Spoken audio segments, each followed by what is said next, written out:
इस दूसरे रंग संस्मरण के दूसरे दिन आज दोपहर आपका इस आयोजन में स्वागत है। एक ऐसे समय में जब भूलना लगभग एक सार्वजनिक आदत बन गई है, एक अवसर बनाई जा रही है और लोगों की जो अपनी याददाश्त है उसको बेदखल कर एक दूसरे किस्म की याददाश्त थोपी जा रही है। ये ज़रूरी है कि हम उन चीज़ों को याद करें जो विशेषकर प्रदर्शनकारी कलाओं में हुई हैं। प्रदर्शनकारी कलाएं अपने स्वभाव से ही जैसे जैसे पैदा होती हैं वैसे वैसे ओझल भी होती जाती हैं, इसलिए उनको याद रखना और भी ज़रूरी है। तो पिछले वर्ष नटन प्रतिष्ठान ने ये शुरुआत की। इस बहाने हम कुछ प्रमुख रंग दलों के, जिन्होंने दिल्ली के रंगमंच को विकसित करने, रूपायित करने, उसमें खलबली मचाने, उसमें कुछ हस्तक्षेप करने की चेष्टा की है, उनको हम एकत्र करें और उनसे उनके अनुभवों के बारे में कुछ सुने। तो कल आपने संभव और थ्री आर्ट्स क्लब के बारे में सुना और ऐसे अनेक रंगानुभव हम लोगों ने सुने जो हमको रत्ती भर पता नहीं था कि ऐसा भी होता है या होता होगा। एक कोशिश ये भी है कि जो रंग संघर्ष है ये इतना सीधा साधा भी नहीं है। इसके पीछे इसमें जो लोग शामिल होते हैं उनको बहुत कठिनाइयों का और अनेक तरह के अभावों का सामना करना पड़ता है। तो वो जानना भी बहुत जरूरी है, क्योंकि आज साधन संपन्नता तो बढ़ गई है लेकिन दृष्टि और रंग कर्म की सघनता शायद कम हो गई है या कम हो रही है या कम होने का अंदेशा है, इसमें से जो भी आपको पसंद हो। तो बहरहाल आज हमारे पास दो रंग दल हैं, प्रयोग और थिएटर एक्शन ग्रुप। प्रयोग की शुरुआत 1977 में हुई और इस उनके नाटक का पहला नाटक जुलूस तुर्कमान गेट पर हुआ। तुर्कमान गेट पे बहुत कुछ और हुआ था, आपको याद होगा, लेकिन वहाँ ये नाटक भी हुआ। और उसके बाद इस नाटक के देश भर में 250 से अधिक प्रस्तुतियां हुई। अभी मैं राणा साहब से पूछ रहा था कि आखिर कितने नाटकों का बोझ आपने हम पर डाला है इतने वर्षों से, जैसे आप रंगोपद्रव कर रहे हैं। तो उन्होंने कहा, हिसाब लगा के बताया कि कोई 26 नाटक हैं, जिनमें से कई नाटक नए नए अभिनेताओं के द्वारा कई बार खेले गए, जैसे मदर या दूसरे नाटक। तो कई ये प्रयोग का एक उद्देश्य सामाजिक जिम्मेदारी के साथ रंगमंच रहा है, सिर्फ रंगमंच नहीं। उन्होंने एंटीगनी, ओपेनहाइमर, कबीरा खड़ा बाजार में, जुलूस, अपना मोर्चा, हानूश, धूर्त समागम, वीरगति तो संभवतः हम लोगों के लिए किया था, नहीं पहली बार, पहल मैंने आपने किसी और ने किया था। ये असगर वजाहत वो रैना ने किया था, आईआईसी में पहला शो हुआ था। अच्छा, नहीं, हम लोगों ने उसको एक पहल समारोह शुरू किया था जिसमें हम एक नए नाटक का पहला प्रदर्शन करने का हक ले लेते थे। उसको कोई 1,000 रुपए दे के और पहला प्रदर्शन उसमें होता था। उसमें वीरगति आया था, तो बहरहाल मुझे इसलिए याद रहा। इसमें राष्ट्रीय नाट्य दल के बहुत सारे राष्ट्रीय नाट्य विद्यालय से जो निकले वो लोग तो शामिल थे ही, और कई लोग रवि केमू, विनोद दुआ, अमिताभ श्रीवास्तव, वाणी सुवर्णा, वेद ढींगरा, अनीस आजमी, युवराज शर्मा, सुधीर मिश्र, सुधांशु मिश्र, दीपा शाही, अंजलि रैना, मंजीत बाबा, मदन मोहन सिंह, लोकेंद्र त्रिवेदी आदि कलाकार शामिल रहे। तो अब इनकी कहानी इनकी जुबानी सुनते हैं। इसके पहले आप 5 मिनट का एक प्रोग्राम देखेंगे, जिसमें इनके करतूतों का कुछ विवरण है, फिर बाद में आप इनको सुनिए। बाहर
सुधीर मिश्रा मेरे को भेजना है फोटो,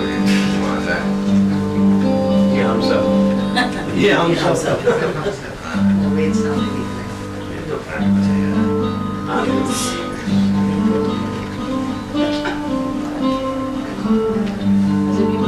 समय का हो सकता है, फोटो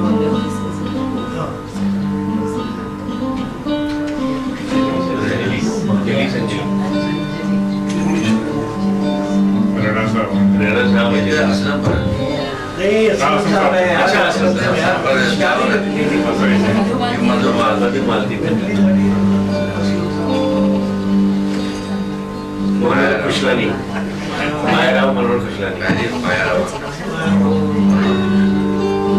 मधुमालती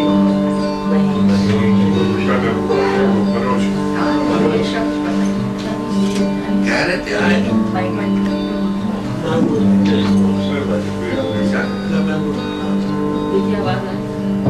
जी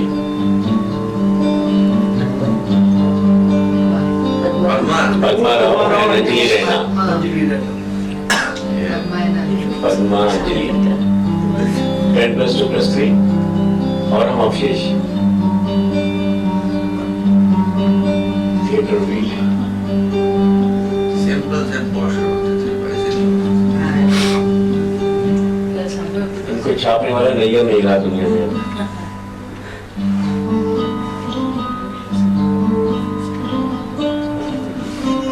ओम गोसाई और वो ओम गोसाई हवाला सुनील शर्मा का जुलूस है, ये कबीरा खड़ा बाजार का, और ये सिकंदर लोधी के दरबार का सीन है। नाजिम मुखड़े में अनिला सिंह और मनोज शर्मा कबीर लोही। ये हमारा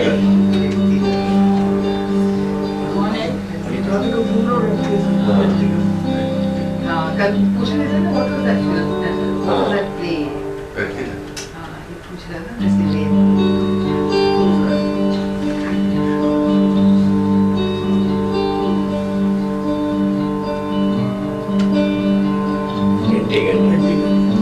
भूपेश, एलिस, अंजलि रैना और लास्ट में महेश है।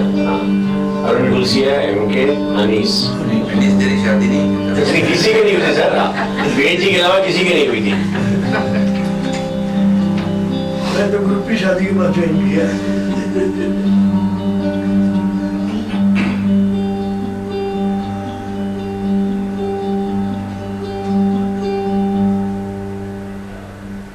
माधवी दीपा सही, जलीस बाद में दीपा जलीस संदीप आसारी। जिंदगी शर्मा, जिंदगी पूर्णिमा।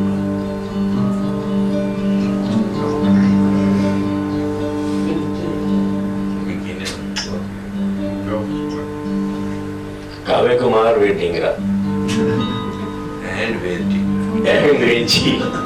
वेद जी, वेद जी पूरी टीम मंजू भाई, बजाज। काव्य कुमार, पीछे करण भी दिखाई दे रहे पीछे का भी लोग बैठे, हैं। वीर गति, वीर गति, हाँ वीर गति, हाँ, वीर तनवीर है इसमें। हाँ, ये बरुआ जी हमारे सुपरस्टार जलीस, जलीस, जिम्मा, अनिल चौधरी है ये। हाँ, भी बना रहा है। अनिल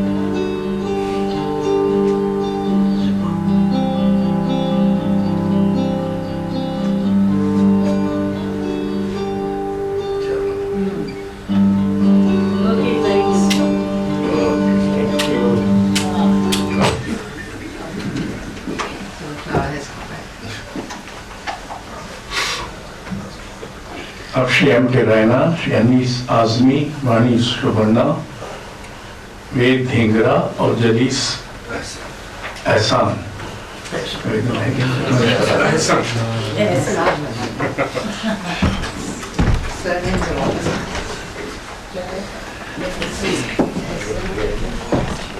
अनीस तुम सेंटर में बैठो।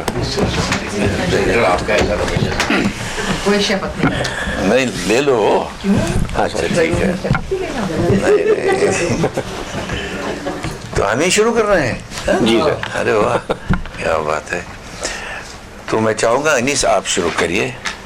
वैसे करना तो आपको है, लेकिन हुक्म है, इसलिए आपके हुक्म के बगैर मैंने कभी कुछ नहीं किया है। और प्रयोग वाकई आज इतने ज़माने के बाद हम लोग एक साथ बैठे हैं और ये सही मानों में दिल की धड़कन था। वेद ढींगरा एक हमारे बीच में थे जो कि शादीशुदा थे और बाकी 60 लोग अनमैरिड थे और ये उस वक्त भी सबको डांटते तो बजाते थे। मैं तजर्बेकार हूँ और आज भी इनका हाल यही है। और एक मैं थिएटर से मेरा कोई ताल्लुक़ नहीं, मैंने ज़िंदगी में कभी थिएटर देखा नहीं था, कभी कोई इस तरह का रिश्ता नहीं था। लेकिन ये कि मेरे ये छोटे भाई हैं, बड़े लग रहे हैं, जलीस, ये ज़रा मूवमेंट के साथ जुड़े हुए थे और उनको हुक्म मिला था रत्ती भास्कर में दूसरे लोगों ने कि तुम लोगों को मूवमेंट में जाना है तो थिएटर करो। मेरा ज़िंदगी का पहला दिन था नौकरी का और ये लोग मुझे मिल गए, किडनैप करके ले गए। वहाँ रैना साहब मिले तो पता चला कि जुलूस नाम का एक नाटक होने जा रहा है। वो नाटक अजीब है, वो सड़कों पे होगा, ऑडिटोरियम में नहीं होगा, प्रोसिनियम में नहीं होगा, स्ट्रीट प्ले पे होगा। और जुलूस से एक इतिहास शुरू होता है। और वहीं वेद जी, भीष्म जी हमारे अध्यक्ष थे और उपाध्यक्ष वाणी सुवर्णा यहाँ बैठी हुई हैं और हमारे जो टेक्निकल डायरेक्टर थे, आर्टिस्टिक डायरेक्टर एम के रैना साहब थे, वेद ढींगरा साहब सर्वे सर्वा थे। मतलब इनकी मर्जी के बगैर पत्ता नहीं हिलता था। इनका बहुत बड़ा कंट्रीब्यूशन है वेद जी का। और हम सब लोग उसके एक अजीब दीवाने एक्टर्स थे। और अंतु वहाँ बैठे हैं। ये पैदा होने के बाद सारे एक्टरों की गोद में हुआ करते थे और सारे इनके चाचा थे, दारू चाचा, चाबी चाचा, गाड़ी चाचा, सारे चाचा थे। और ये ज़मीन पे उतर ही नहीं पाता था, ये इतना छोटा सा, सब गोद में लिए रहते थे, तो अकेला बच्चा था। उसके बाद दूसरा बच्चा ये तनवीर आए और वेद जी के बेटा अनुराग ढींगरा। ये लोग स्कूल्स में थे जब ये इन्होंने प्रयोग में एक्टिंग शुरू की, काम किया और बाद में पूरा प्रयोग इन यंगस्टर से संभाला। तो एक अजीब दीवानगी थी, एक कमिटमेंट था और हम लोग इतना सीरियसली प्ले करते थे। और रैना साहब हमारा जो बिल्कुल तेल निकालना जिसे कहते हैं, स्पार्टगस की रिहर्सल ऐसी होती थी कि जब तक तुम वहाँ एक्सरसाइजेस करोगे और तुम्हारे नीचे का फर्श तुम्हारे पसीने से गीला नहीं हो जाता तब तक करते थे हम लोग, वो करते थे। और एक बाल्टी में एक मग्गा होता था, उसको उठाया और पानी लिया और सब पीते थे। कोई झूठा सच्चा नहीं था, सब सच्चे थे। तो वो दिन थे और वहाँ किसी को पैसे वैसे का तो मतलब ही नहीं था। किसी की जेब में पैसे नहीं थे, रैना साहब के पास भी नहीं थे, लेकिन किसी के पास नहीं थे। इन लोगों की शादी भी बाद में हुई प्रयोग के बाद। और हम सब लोग, मतलब मैं तुर्कमान गेट रहता था, वहाँ से पैदल वेद जी के ऑफिस में रिहर्सल होती थी। इन्होंने जगह प्रोवाइड कराई थी, जो हमारा पार्किंग था LIC का, जहाँ अक्सर मोबाइल पेट्रोल गिरा होता था, कस्तूरबा गांधी रोड पर, वहाँ रिहर्सल होती थी, बहुत ज़माने तक चली है। और हम लोग झाड़ू लगाते थे, पोछा भी लगाते थे और फिर रिहर्सल करते थे और फिर पैदल हम लोग न जाने कितना लौट के अपने घरों को जाया करते थे और थकान कभी नहीं होती थी।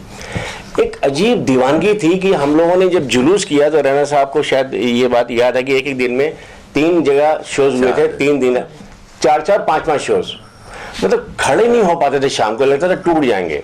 जब बस से उतरते थे अपने घर के पास तो पैर में चलने की ताकत नहीं होती थी, लेकिन ताकत आ जाती थी। तो वो एक जो जुनून था, दीवानगी थी। और वहां फिर रैना साहब ने शुरू किया कि भाई ऐसा है कि हम टिकट तो लगाते नहीं है, ग्रुप पे चलाना है, पैसा कैसे आएगा। तो हम लोग चादर फैलाते थे नाटक के बाद कि जो श्रद्धा हो, जो आपको लगता हो आप दे सकते हैं। तो वो इतना अजीब लगता था, इतना कि मतलब लोग चाहते थे क्या कुछ दे दें इनको। और हम सब स्टूडेंट थे और दिखाते थे जहाँ जहाँ नाटक जाके, कॉलेजेस के अंदर, कॉलोनीज में जाकर, क्रांट प्लेस सेंट्रल पार्क में बड़े बड़े तमाशे भी हुए कि पुलिस वाले ने पकड़ लिया कि साहब कि इसमें जो है पिक पॉकेटिंग केस आप पे लगा दिया गया है। और हम लोग थाने में बंद हो गए। रमेश चंद्र जी आए और गाली गलौज क्या क्या उन्होंने दी पुलिस वालों को। तो उसके बाद वापस आए, फिर शो शुरू कर दिया। तो ये दौर भी था उस जमाने में, क्योंकि वो इमरजेंसी तो हट चुकी थी लेकिन सिपाहियों के जहन में इमरजेंसी थी कि हम वर्दी वाले हैं, हम कुछ भी कर सकते हैं। तो इस तरह की भी बहुत सारी चीज़ें सामने आई। और लेकिन जो मेन सुतून, पिलर, आइडियल सब कुछ MK रैना थे, क्योंकि इनके पास जो रंगकर्म की जो ट्रेनिंग लेकर NSD से आए थे और जिनका एक्सपीरियंस था, हम लोग बिल्कुल ज़ीरो थे और इनको 100 में से 100 नंबर मिले हुए थे।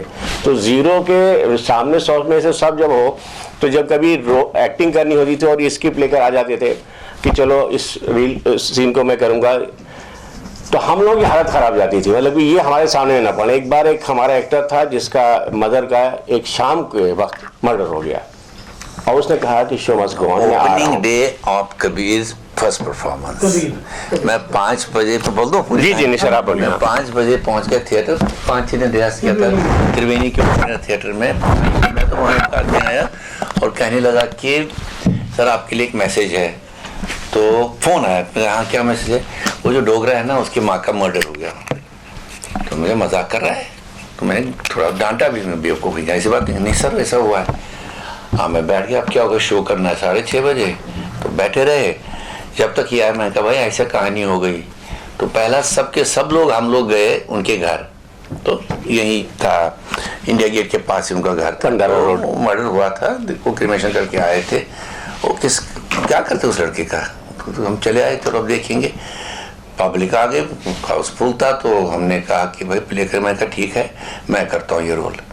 मैं अनाउंस करूँगा कि आज मैं किताब लेके, लाइनें यहाँ तो ठीक हुई, रिहर्सल इतना किया था लेकिन तब भी क्यूज तो ठीक थे पहले दिन के। और दूसरे दिन किताब छोड़नी पड़ी। तो तीसरे के चौथे दिन डोगरा आया, क्योंकि उसने 2 महीने 3 महीने इसकी रिहर्सल हुई थी।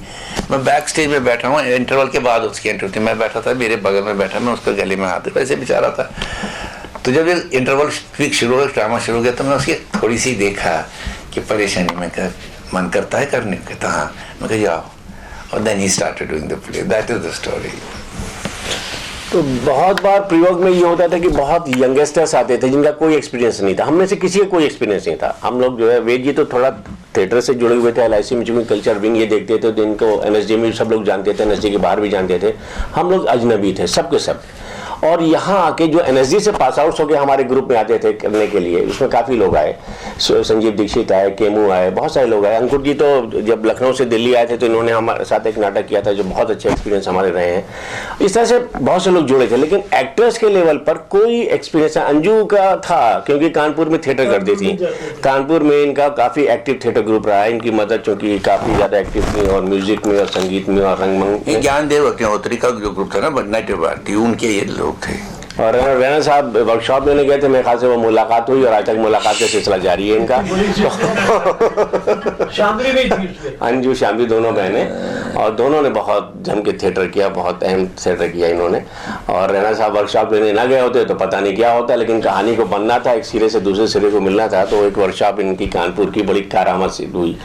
और ऐसा बहुत सारा हुआ। मैं भी शाहबाज अनारकली प्ले करने गया था बॉम्बे, और वहाँ से अनारकली मुझे मिल गई। तो ये थिएटर में बहुत सारे किस्से हैं। किससे क्या बोलो किसे। एक दिन फोन आया 12 बजे रात को, भाई काव्य और महेश को पुलिस लेके चली गई। मैं क्या हुआ? अरे महेश पागल एक लड़की को पहचानता, उसका उठा के लेके गया था, शादी कर दी गाजियाबाद में कहीं, उसके बाप ने चोरी का केस लगाया और थाने में पड़े हैं दोनों। आप सुबह देखी जाए, मैंने सफदर को पूछा, सफदर कांड हो गया था तो रे, और पता चला लड़की को भी रखा था, उसको मारा भी था पुलिस वाले ने गाली को। दूसरे दिन आप हंसेंगे, ड्रामा वाले क्या करते निकालने के लिए दोस्त। मैं भी खादी कुर्ता पाजामा पहन के, उन दिनों इमरजेंसी का जोर था ना, और ये संजय गांधी का रस सफदर भी पहन के एक छोटा कैमरा लेके हाथ में गया, नेपाल सिंह कहाँ है, मैं SHO से मिलना है, यही श्रीवासपुरी का दफ्तर। हाँ वही था ना। आपने हमारे लोगों को बंद किया है एक किस कानून के अंतर्गत, तो आप कौन है? उसने कहा मैं टाइम्स ऑफ इंडिया से आया हूँ। मगर हमारे पास ये सबसे मारा भी था इनको। धीरे धीरे ये हुआ कि नेपाल सिंह पर लड़की जो थी बहुत नाराज थी, उसने सिर्फ झापड़ मारे थे 2-4, तो नेपाल सिंह की नौकरी के पीछे सब लगे उसको। लड़की चिढ़ रही पूरी उस जमाने में, और उसने कहा कि इसने मुझे कहा, उसको सस्पेंड किया गया। फिर उस लड़की का घर पैर पकड़ता, बेटी मेरी ध्यान थी, मेरी नौकरी छोड़ दो। 6-7 महीने के बाद शायद शी रिलेटेड पर शादी हुई। ऐसी कहानियां बहुत है हमारे, बहुत सारी कहानियां हैं। मेरे ख्याल से कुछ किस्से तो ऐसे हैं कि जो सुनकर आपको हंसी आएगी। कि एक बार हमारे कलकत्ता प्ले करने जा रहे थे, और वहाँ जो ट्रंक थे हमारे, सबसे बड़ा कॉस्ट्यूम का डिपार्टमेंट NSD के बाद अगर था, तो हमें बड़े मतलब फख्र के साथ कहते हैं कि 14 ह्यूज संदूक हमारे पास थे, और तनवीर बैठे हैं, इनका काम होता था उसको ट्रक में लादना या बस में चढ़ाना। अनुराग ढींगरा उनके साथ होते थे, और 3-4 इनकी टीम और थी लड़कों की, जो यंग लड़के थे। हम लोग अपने आप को समझ आए कि हम लोग सीनियर हो गए हैं, तुम लोग ये करो। एक ट्रंक है, हाँ नदीम भी था, हाँ मेरा एक छोटा भाई था जो अब नहीं है दुनिया में। तो ये सब लोग जो यंगस्टर्स थे और बहुत फुल ऑफ एनर्जी थे। एक बार एक ट्रंक जो है गायब हो गया। पता चला कि वो कबीरा खड़ा बाजार में प्ले करने जा रहे हैं, और सिकंदर लोधी बादशाह का ताज भी उसमें नहीं है। तो ये हुआ कि अब ताज के बगैर बादशाह कैसे आएगा? तो एक सलीम शाही जूता फाड़ा गया, और उसका सलीम शाही जो लगा के कपड़े से बांधा गया, और मनोहर खुशलानी भी आ गए पुराने हमारे। हाँ, तो ये सब भी हुआ। और एक बार कबीरा कर रहे थे, पता चला कि सारे जो सिपाही खड़े होते हैं, अब एक किस्सा तुम सुना दो। हाँ, सिपाही जो आए तो बादशाह को, हाँ ये बादशाह थे सिकंदर लोधी, और इन्होंने सीन शुरू हो गया, बादशाह की एंट्री हो गई। अब वो सिपाही चले आ रहे हैं तो देखा कि नंगे नीचे पहन रखा है, सिर्फ पहन रखा है जो उनके होता है सारा। और राणा साहब जो है म्यूजिशियन के पास बैठे रहते थे। तो यानी हमारे ढींगरा कह रहे हैं, ये ढींगरा जी अबे उनकी कॉस्ट्यूम नहीं है, सब नंगे जाएंगे, क्या होगा? सिर्फ पजामे में। इसको भेजा कि तू जा, वैसे ये कहना नहीं तू जा, दोनों लड़ रहे आपस में। फिर सीन शुरू हो गया, वो अटका हुआ है सीन वहाँ पे। तो अनीस रेंगते हुए गए वहाँ पे म्यूजिक के पास, राणा साहब क्या है? तो क्या है, सिपाही नंगे आ रहे हैं, सिपाही नंगे आ रहे हैं। तो क्या भाई सिपाही नंगे आ रहे हैं, ट्रंक छूट गया है। स्टेज पे सब लोग और जब आया है तो सारे नेचुरली हर आदमी जो है अपने डायलॉग भूल के सबको देख रहा है कि वो क्या रहा है सब, और फिर किस तरह उस सीन को खींचा गया। मत ये कबीरा खड़ा बाजार वो भी देखिए बहुत कुछ होता था। एक स्पार्टकस में एक और जगह होता था, मुझ पर बहुत बुरा वो हर रोज गुजरता था। मैं एक मजदूर गुलाम और वे ढींगरा जो है सिपाही, रोहन सिपाही, और मेरा गला दबाकर और मेरे ऊपर बैठकर चिल्ला देते जोर जोर से, और गला दबने से मेरा मुंह खुल जाता था। और ये जब बात करते थे खूब थूकते थे, और मेरा गला खुला रहता था। तो जितना इनको मुझसे बदला लेना होता था, वो मैं बताऊंगा क्यों खुल गया, क्यों खुलता था। अब मैं बोलूं थोड़ा सा। हाँ बेटी बिल्कुल, चलिए ना। हाँ हेलो बेट जी, मैं प्रयोग से पहले थोड़ा सा पीछे जाना चाहता हूँ। मैं दिल्ली कॉलेज जाकिर हुसैन, जिसका आप नाम है जाकिर हुसैन दिल्ली कॉलेज, वहाँ पढ़ता था। उससे पहले स्कूल में भी कॉलेज में भी बड़े वॉलेट प्ले किए और LIC में भी किए, लेकिन मैं भी पूरी तरह परफेक्ट एक्टर बनना चाहता था। मैंने एक एडवर्टाइज में बड़ी यात्री की कि MK रैना थिएटर वर्कशॉप ले रहे हैं और कनॉट प्लेस में है। मैंने कहा वाह वाह हो गया, मैं कनॉट प्लेस में हूँ, कनॉट प्लेस के उठ के जाना और शाम को होनी है 1 महीने की। बड़ा घबराते हुए इन्होंने इंटरव्यू लिया, प्रीवियस हिस्ट्री पूछ ली, बता दिया। and I joined the workshop. मेरे साथ था मोना चावला, रवि बासवानी, दीपक केजरीवाल, अन्य लूमा साहब जो बहुत बड़े कम्युनिस्ट लीडर थे, उनकी बेटी जो हिंदू कॉलेज में थी, और भी काफी लोग थे, एमके रैना खुद। वर्कशॉप हुई, कल्मिनेटिंग इनटू ए प्रोडक्शन, फाइनल प्रोडक्शन हो गई है। तो वो मेरे को रोल दिया जो थर्ड एक्ट में आना है, बोलना है, लेकिन स्टेज पे रहना है। अब वे धीरा क्या करे, 10 से 5 नौकरी करे, उसके बाद खूब पसीना बसाए एमके रैना के कहने पे या मैं अपनी वजह से, और फिर मैं सो जाऊं स्टेज पे, और थर्ड एक्ट में एक दफा सो गया, पता लगा मेरी एंट्री आ गया, पीछे से ठुटा मारा, पता नहीं किसने मैं उठा, और इतना बड़ा लंबा डायलॉग वो पूरे पेश का मोनोलॉग टाइप। इतने में एमके रैना साहब को बॉम्बे से फोन आया, 27 डाउन की डबिंग थी शायद अवतार कौर की फिल्म, तो इनको जाना पड़ गया, सब इंस्ट्रक्शन होगी, कंटिन्यू करना है सब कुछ। और वहां से मुझे मैसेज आता है, तूने लंबे लंबे सांस भर लिए, तेरा सांस बीच में बोलते बोलते खत्म हो जाता है। तो वो मेरे को मुंह खोलने की आदत पड़ गई, जो अनीश ने भुगती, जो अनीश ने भुगती। उसके बाद बड़ा अच्छा प्ले हुआ, बहुत अच्छा प्ले हुआ। उसके बाद क्या करें, अब वे देंगे को तो कीड़ा पड़ गया था दिमाग में, रेगुलर थिएटर से बड़ा अच्छी एक्टिंग सीख ली, खड़े होने का भी तमीज आ गई, बात करने की भी आ गई। पहले तो वो स्कूलों में कॉलेजों में होता है जैसे मर्जी कर लो। उसके बाद अनामिका ने कलकत्ता में एक वर्कशॉप की, उसने डायरेक्टर को बुलाया, राइटरों को। अनामिका अक्सर की बात, अनामिका नहीं ग्रुप प्रतिभा अग्रवाल जी का थिएटर वर्कशॉप की 72 या 73 में, एग्जैक्ट मुझे ईयर याद नहीं। उसमें उन्होंने क्या किया, तमाम हिंदुस्तान से अलग अलग डायरेक्टर बुलाए, राइटर बुलाए, और साथ में उनकी प्रोडक्शन भी लेके आना। अमोल पालेकर बॉम्बे से, शरद जोशी मध्य प्रदेश से, अपना सत्यव्रत सिन्हा जी लखनऊ से, एमके रैना दिल्ली से। इन्होंने चूज किया प्ले व्यक्तिगत, मोना चावला और रवि बासवानी, सब जाने को तैयार है जितने थे। अब बेधींगरा के अंदर से यूं ही हो रहा है, हाय हाय मैं क्यों नहीं जा रहा, मैं तो कहीं हूं नहीं। यात्री की प्रोडक्शन थी एम के, मैंने प्रतिभा जी को एक चिट्ठी लिखी, आप एक वर्कशॉप कर रहे हैं जिसमें ये लोग आने हैं, मैं भी आना चाहता हूँ, खर्चे की चिंता मत करिए, मैं अपने खर्चे से आलूंगा, रह भी लूंगा। क्योंकि एमके से बात कर, हमने अभी जो हमें लिमिटेड आदमी मिले हैं थिएटर की तरफ से वो जाएंगे दूसरे, तो आई ज्वाइन दैट। लेकिन इन्होंने डांटा भी, 15 दिन की छुट्टी ऑफिस से लेके जाएगा। मैं कहा ऑफिस की बात छोड़ दो, वो मैं ऑफिस को निबड़ लूंगा, कोई बात नहीं। खैर जी वो वर्कशॉप अटेंड की, बहुत मजा आया। पहली दफा वहां जुलूस जो है बंगला में माधव सुल्तान ने मिचल के नाम से आंगन मंच करते थे, और उसी दिन वहां पे जुलूस की जो थी, एमके ने कह दिया हिंदी में मैं करूंगा, अमोल पाले ने कहा मराठी में मैं करूंगा, और ये व्यक्तिगत प्ले हो गया। हम वापस आ गए। अब फिर प्रोडक्शन हुई, जुलूस की हुई, उसके बाद 10+2 की हुई, और एक प्ले और हुआ 77 में, तीसरा प्ले था मुक्त धारा। उसमें बाद में बात 76 में मुक्त धारा, हाँ मदर का बात मुक्त धारा में हुआ वहां, तो गांधी पीस फाउंडेशन में कमी थी। फिर जुलूस हमने,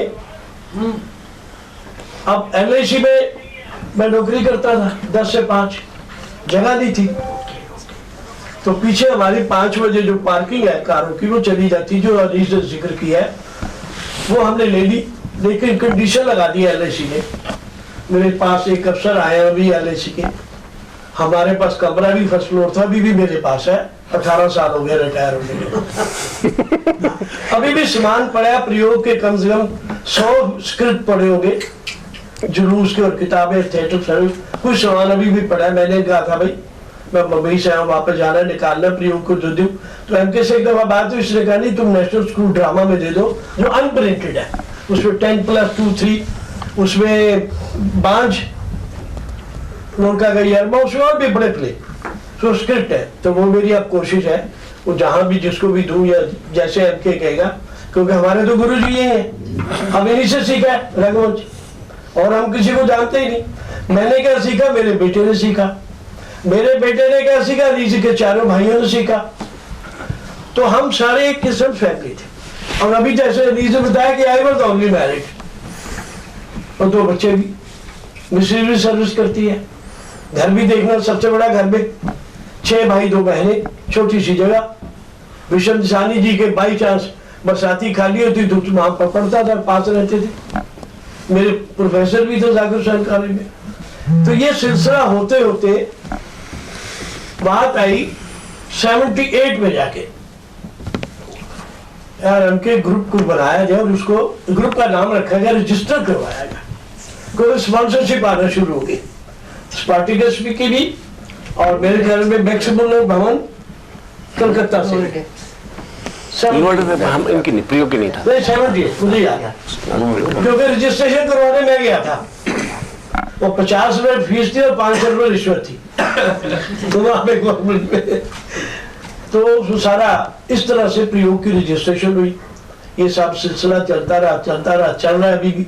अच्छी बात है, बहुत कुछ सीखा है, बहुत कुछ सीखा है इनसे, और मेरे बेटे ने भी सीखा है। आज जिस पोजीशन पे मेरा बेटा है मैं जानता हूँ, उसने जो प्ले किया, कल बात आएगा पेपरों में, बहुत तारीफ आई, 1-2 सीरियल भी की, but is in technical side UP. उसके बाद जी हाँ, प्रयोग की बात, प्रयोग की बात पे आ रहा हूँ मैं। जी हाँ, प्रयोग रजिस्टर हो गया। उसके बाद मदर प्ले हुआ। मदर प्ले में एक हादसा हुआ। हादसा ये हुआ कलकत्ता में, अक्टूबर का महीना था, खूब बरसात आई, खूब बरसात आई, ऐसी बरसात कभी नहीं आई। उसमें सुधीर मिश्रा भी थे, सुष्मिता मुखर्जी भी थे, आप विनोद दुआ भी थे। मेरे ख्याल जिस हमें ठहराया गया था जगह पे, वहां पे 2 फ्लोर डूब गए थे, हम ऊपर चले, डॉक्टर सिद्धू भी थे।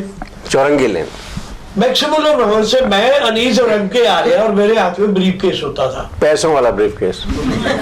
मुझे जलीस कहता था ये इसका टूल बॉक्स है तो वो उसमें सारा प्रयोग के पेपर होते थे, वोचर भी, सब कुछ भी, रिसीट बुक भी, पैसे कहाँ से लेने देने। अच्छा, ये हवाई अपना ट्रेन की टिकटें करवानी, डिस्काउंट लेना, 50% मिलता था। तो बरसात हो रही थी, मैक्सिमम भवन से हम तीनों निकले, ये थोड़े स्पीड में चलते थे, मैं इनसे बड़ा था, स्लो था, मैं पूरे गटर में। You would have died that day. हाँ, सिर्फ वो था, वो मैं अचानक हम लोगों ने मचा दिया। गटर में अंदर, और उसी ब्रीफ केस का हाथ में पकड़ा, गया का वेद कहाँ गया, इतनी गर्दन एमके पीछे ढूंढा, वेद का रह गया। जिन्हें देखा ये रहा, हमने सिर्फ ब्रीफ केस देखा था और पकड़ के इसको पुल डालना आउट। जो हालत थी, तो वेद जी वो टूल बॉक्स सही कहा था ना। आज भी टूल बॉक्स है वो मेरे पास। चलिए अब मैं थोड़ा सा, अब मैं ये बताना चाह रहा था कि जब हम लोगों ने प्रयोग शुरू किया तो दिल्ली के अंदर एक तूफान सा था, काफी नौजवान थे, काफी ग्रुप नए नए बने थे, काफी सारे लोग यहाँ पर थिएटर कर रहे थे, और जो माहौल था और आज जो माहौल है उसमें अगर हम मुआवजा मुकाबला करें तो बहुत जमीन आसमान का फर्क है। मतलब अगर एमके का प्ले है श्री राम सेंटर में, तो वहाँ 10-12 एनएसजी के नौजवान पास आउट्स या अंडर ग्रेजुएट्स आ जाते थे और वो प्लग लेके खड़े होते थे कि टिकट लेकर नाटक देखिए, या नाटक देखना आपकी सेहत के लिए अच्छा है। आज वो सारे लोग गायब हो गए, हम ही किसी के लिए नहीं खड़े होते, ईमानदारी की बात है। और वो जो था कि मैं लाइटिंग कर देता हूँ, मैं कॉस्ट्यूम देख लेता हूँ, मैं सेट लग रहा है यार मैं बस आ जाता हूँ, ये जो सारे के सारे लोग किया करते थे, आज हम लोग तरसते हैं कि इस तरह के लोग कहाँ चले गए, इस शहर को हुआ क्या। हम भी दूसरे ग्रुप में जाके यार मेरा सेट लगाने आ जाना, तुम लोग यार मेरे मेकअप में आ जाना, मेरा ये कर लेना। तो हम ये जो माहौल था, ये जो हम लोग आपस में बिल्कुल एक फैमिली की तरह थे। मतलब वानी जी से हमेशा डर लगता था, ये हमेशा सीरियस रहती थी, क्या कर रहे हो, बदतमीजी, चुपचाप बैठ जाओ, क्यों मजाक हो रहा है। और लगता था टीचर तो है, यहाँ क्यों टीचर बन जाती है। हमेशा हम लोग इनसे डरते थे कि यार ये बड़ा मुश्किल है, टोकती थी। लेकिन she was a Elder sister of everybody. ये जो इनका रुतबा था, ये जो ओहदा था इनका। लेकिन हमको ये बात बुरी लगती थी कि ये अपने कॉलेज में इंग्लिश पढ़ाती हैं, यहाँ क्यों पढ़ाती हैं। लेकिन ये पढ़ाती थी और हम लोग थोड़ा सुधरे हुए थे। और ग्रुप के बारे में थोड़ी सी बात और बताऊं, फिर रैना साहब से मैं चाहूँगा कि पूरी तफसील से बताएं कि ये ग्रुप, मैंने बताया कि हम सब लोग बड़े तंगी के हालात में से गुजर रहे थे, सब स्टूडेंट थे। ना तो किसी के पास बाइक थी, ना किसी के पास मोबाइल था, ना किसी के पास खर्चा करने का ढंग था। इसलिए किसी की जेब में 5 से 10 रुपए तक होते थे, 20 रुपए किसी की जेब में भी नहीं होते थे। अगर हमने किसी को किसी वक्त 20 रुपए दिए तो मुझे अभी तक याद है, मतलब केवू ने कहा था मेरी गर्लफ्रेंड आ रही है, उसको वहां समोसे पकौड़े खिलाने, मुझे 20 रुपए चाहिए, वो मैंने आज तक वापस नहीं लिए हैं। कि मैंने कहा भाई याद तो है ना तुझे 20 रुपए दिए थे, तो मतलब ये मजाक था कि 20 रुपए बड़ी रकम हुआ करती थी, वो मुझे याद है। तो ये उस वक्त जब कभी जैसे वेद जी ने कहा कि हमें स्पॉन्सर शो मिलने लगे, हम लोग काफ़ी मशहूर हो गए, भोपाल और कलकत्ता और बॉम्बे हर 3-4 महीने में जाया करते थे, ट्रेन में रिजर्वेशन होता, सब वेद जी करते थे। पैसे जब मिलने लगे तो रैना साहब बोले कि यार ये पैसे आ गए, अच्छा इनको भी पैसा रखना या संभालना नहीं आता था, तो इन्होंने कहा चलो सबको बांट दो। तो 200 रुपए, फिर 300 रुपए, फिर 400 रुपए, फिर 500 रुपए पर पहले 2 रुपए मिलते थे। वो मैं बताना नहीं चाह रहा था। नहीं, पहले तो कुछ भी नहीं था, उसके बाद 2 रुपए। प्रयोग में जो झोली फैलाते थे तो बस की वापसी की टिकट 2 रुपए थी, तो वो दिए जाते थे। तो ये जो था कि हम लोग फिर अपने आप को मालदार फील करने लगे, और ये शर्ट प्रयोग की है, तो ये जूता प्रयोग के पैसे से आया है। तो ये पहली बार दिल्ली के अंदर ऐसा हुआ था, और मेरे ख्याल से इतनी जो भाईचारा, इतनी जो मोहब्बत थी, हम लोग एक दूसरे को जो जान देते थे, वो शायद प्रयोग के अलावा मुझे, मतलब मेरा एक्सपीरियंस नहीं है। मतलब सभी लोग एक दूसरे से मोहब्बत करते हैं, ग्रुप में जब साथ रहते हैं, साथ काम करते हैं, लेकिन हम लोग दीवानों की तरह किया करते थे। और मेरे घर का खाना वेज को अच्छा लगता था, नॉन वेज। तो मेरी माँ की मुसीबत हमेशा आती थी कि एक रात एक दिन का सफ़र है, अनीस पतीले में नॉन वेज लेकर आना है, तो हम शामी कबाब। तो ये जो टेक्निक होती थी, हर शो में, हर स्पॉन्सर शो में जा रहे हैं और बड़े बड़े पतीले जो है सामान के साथ ट्रेन में चढ़ाए जा रहे हैं। इतना ही नहीं, बहुत ही गड़बड़ करते थे। हमारे पास आहूजा साहब एक थे रेलवे में, हाँ, आरपी आहूजा, वो गैस लाते थे बाकायदा, और फ्राइंग पैन, कबाब ठंडे होते थे ये कबाब, तो उनको ट्रेन में जला के कमरे में मरवा देगा जेल, टनाटन गर्मा गर्म कबाब चलते थे। अब ग्रुप की छोटा एक बार उसमें आग लग गई थी। 40 लोगों से और उसी बात में ना एक और बात ऐड करना चाहूँ, तो हर महीने में D150 में हमारी मीटिंग क्या होती थी, वो एक किस्म की पार्टी होती थी, जहाँ इनके रहते थे। अभी अनीस ने कहा जैसे परिवार की बात, मैं हकीकत बता रहा हूँ, इनके यहाँ जाना, अभी के हाथ का खाना खाएंगे, बाय मिसेज, बाय डॉक्टर सब। इसी तरह एमके की शादी की बात हुई, तो हमें कभी हम तो बाराती बन के जाएंगे। और मुझे तो वहां पे वो कहते हैं मिलनी भी करनी पड़ी चाचा के रुक के।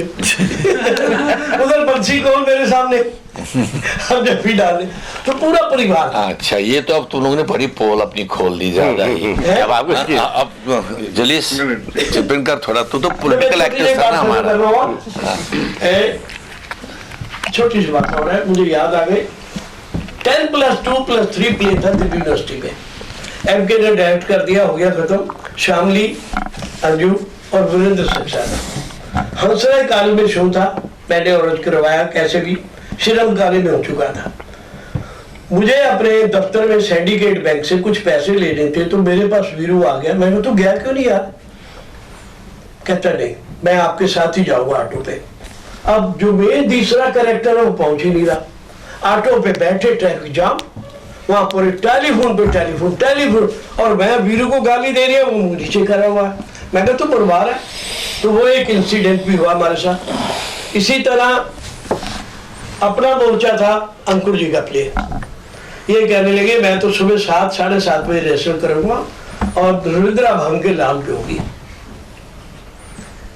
याद है आपको? सब याद है उन्हें। अब देखिए, वेद धीरा ने दोनों बच्चों को भी भेजना स्कूल, उसकी मिस्टर भी जा रही है नौकरी पे, फिर वहां से खाना भी लाना है डिब्बे में, और 7:30-8 बजे रिहर्सल करनी, फिर 10 बजे ड्यूटी भी जाना, लेकिन करना पड़ा कमिटमेंट की बात। कमिटमेंट जो थी हमारे पूरे ग्रुप में, सभी में, sincerity, commitment and hard work. आज भी मैं कह रहा हूँ, मैं रास्ते में आ रहा था, थोड़े लेट हो रहे थे, मैंने कहा भाई डिसिप्लिन की बात सुन ले, नहीं तो इनके वहां ऐसा क्लास लीडर याद रखेगा। मैं बदनामी की बात कर रहा हूँ, सीखा, आज भी जिंदगी में सीखा है, और ये प्रयोग के हर एक्टर ने सीखा है, और प्रयोग के ऊपर पूरी तरह जान लगाते थे। नहीं, ये वाकई फैमिली जो थी हमारी, जैसे वेद जी आप तो मोनोप्लाइज हाँ, नहीं सर, मैं उसके बाद वाणी जी भी तक आ रहा हूँ। मैं सिर्फ ये कह रहा था कि जिस तरह से अब राणा साहब ने अभी एक जिक्र किया कि एक एक्टर ने एक शादी के लिए एक लड़के के साथ वो किया और थाना हुआ, ये हुआ, किसी के यहाँ कोई भी प्रॉब्लम होती थी, हम सब गिज की तरह चिपक जाते थे और जो भी जिससे बन पड़ता था, मतलब जितने भी जिसके पास साधन हुआ करते थे, तो सारे साधनों का प्रयोग करके कि ये फैमिली का है मामला और इस फैमिली के लोगों को ही इसको दूर करना है। ये जो मुझे ताकत मिली है पूरे जिंदगी में, वो मैंने प्रयोग से सीखी। और भरोसा करना, शेयरिंग करना, ये इतना कमाल का था कि मैंने बहुत से लोगों के बारे में सुना है, लेकिन प्रयोग वाला मामला मुझे कभी भी, मतलब इतना स्ट्रांगली कन्विक्शन के साथ मुझे नजर नहीं आया। मतलब खुशलानी जी बैठे हुए हैं और वाणी जी, अब मैं चाहूंगा कि आप थोड़ा सा। वाणी जी, आप बोलिए। मैं क्या बोलूँगी, गाना गा लो। गाना तो मैं गाती नहीं हूँ, पर मेरा एक्चुअली प्रयोग के साथ काम शुरू इस तरह से हुआ कि I was teaching in college, Janaki Devi college में पढ़ाती थी। और हमारा कॉलेज जो है वो करोल बाग में है। करोल बाग में जिसने एक कॉलेज शुरू किया था, उनकी एक फिलॉसफी थी, वो गांधीवादी थे और टोटली थे। तो ही सेड कि यहाँ पर सब रिफ्यूजी फैमिलीज हैं, उनके लिए कुछ होना चाहिए, उनकी लड़कियों के लिए कुछ होना चाहिए, फर्स्ट टाइमर्स के लिए कुछ होना चाहिए, फर्स्ट टाइम कॉलेज एजुकेशन के लिए आ रही। तो we did not have any fancy students, we had very very ordinary students, many of them wanting to do things, not able to do anything. एक तो फैमिलीज की प्रॉब्लम्स होती थी, ज़रा डरते थे, अलाउ नहीं करते थे, लड़की कॉलेज नहीं जाएगी, लड़की जाएगी तो क्या करेगी, ये कपड़े नहीं पहनेगी, वो कपड़े नहीं पहनेगी, नाटक करेगी, 10 लोगों के सामने खड़ी होकर करेगी, ये सब बातें sounds very strange today, but that was a reality at that time. तो ऐसे बच्चों के साथ हम लोग पढ़ाना भी मुश्किल होता था, और मैं पढ़ाती थी इंग्लिश, तो वो बहुत मुश्किल होता था। दूसरा, उनको कुछ तो देना चाहिए था, एक्स्ट्रा कुछ देना है। तो I started a drama club. तो ड्रामा क्लब में वो जैसे भी करते थे बेचारे। फिर हमारी एक बहुत अच्छी प्रिंसिपल आई, she came from Lady Shri Ram college. She was somebody who knew everything, you know. She knew accounts, she knew administration. She was a philosophy teacher. She used to take classes very sincerely, and she loved the students. तो वो नाटक देखती थी हमारा। And then one day she called me. She said, "ये यात्रिक के group आपने सुना?" मैंने सुना, बहुत बार है और बहुत नाटक देखे उनके। तो they are having this workshop. Join it. I said, I can't go around. What do I do about the college? She said, no problems. We will sponsor you, we'll pay for you, you go, you charge anything you want for the transport. In the face of that, I couldn't say no. तो मैंने join कर लिया। Join किया तो पहले तो Mrs Michael मिली, Joy Michael. तो I was a little taken aback. I said, ये वेस्टर्न थिएटर का होगा तो हमारी स्टूडेंट्स के साथ कनेक्शन क्या होगा? Then भाई साहब इन्होंने चेंज कर दिया उसको। Ravi Baswani was one of the instructors, I think, and he was actually the director.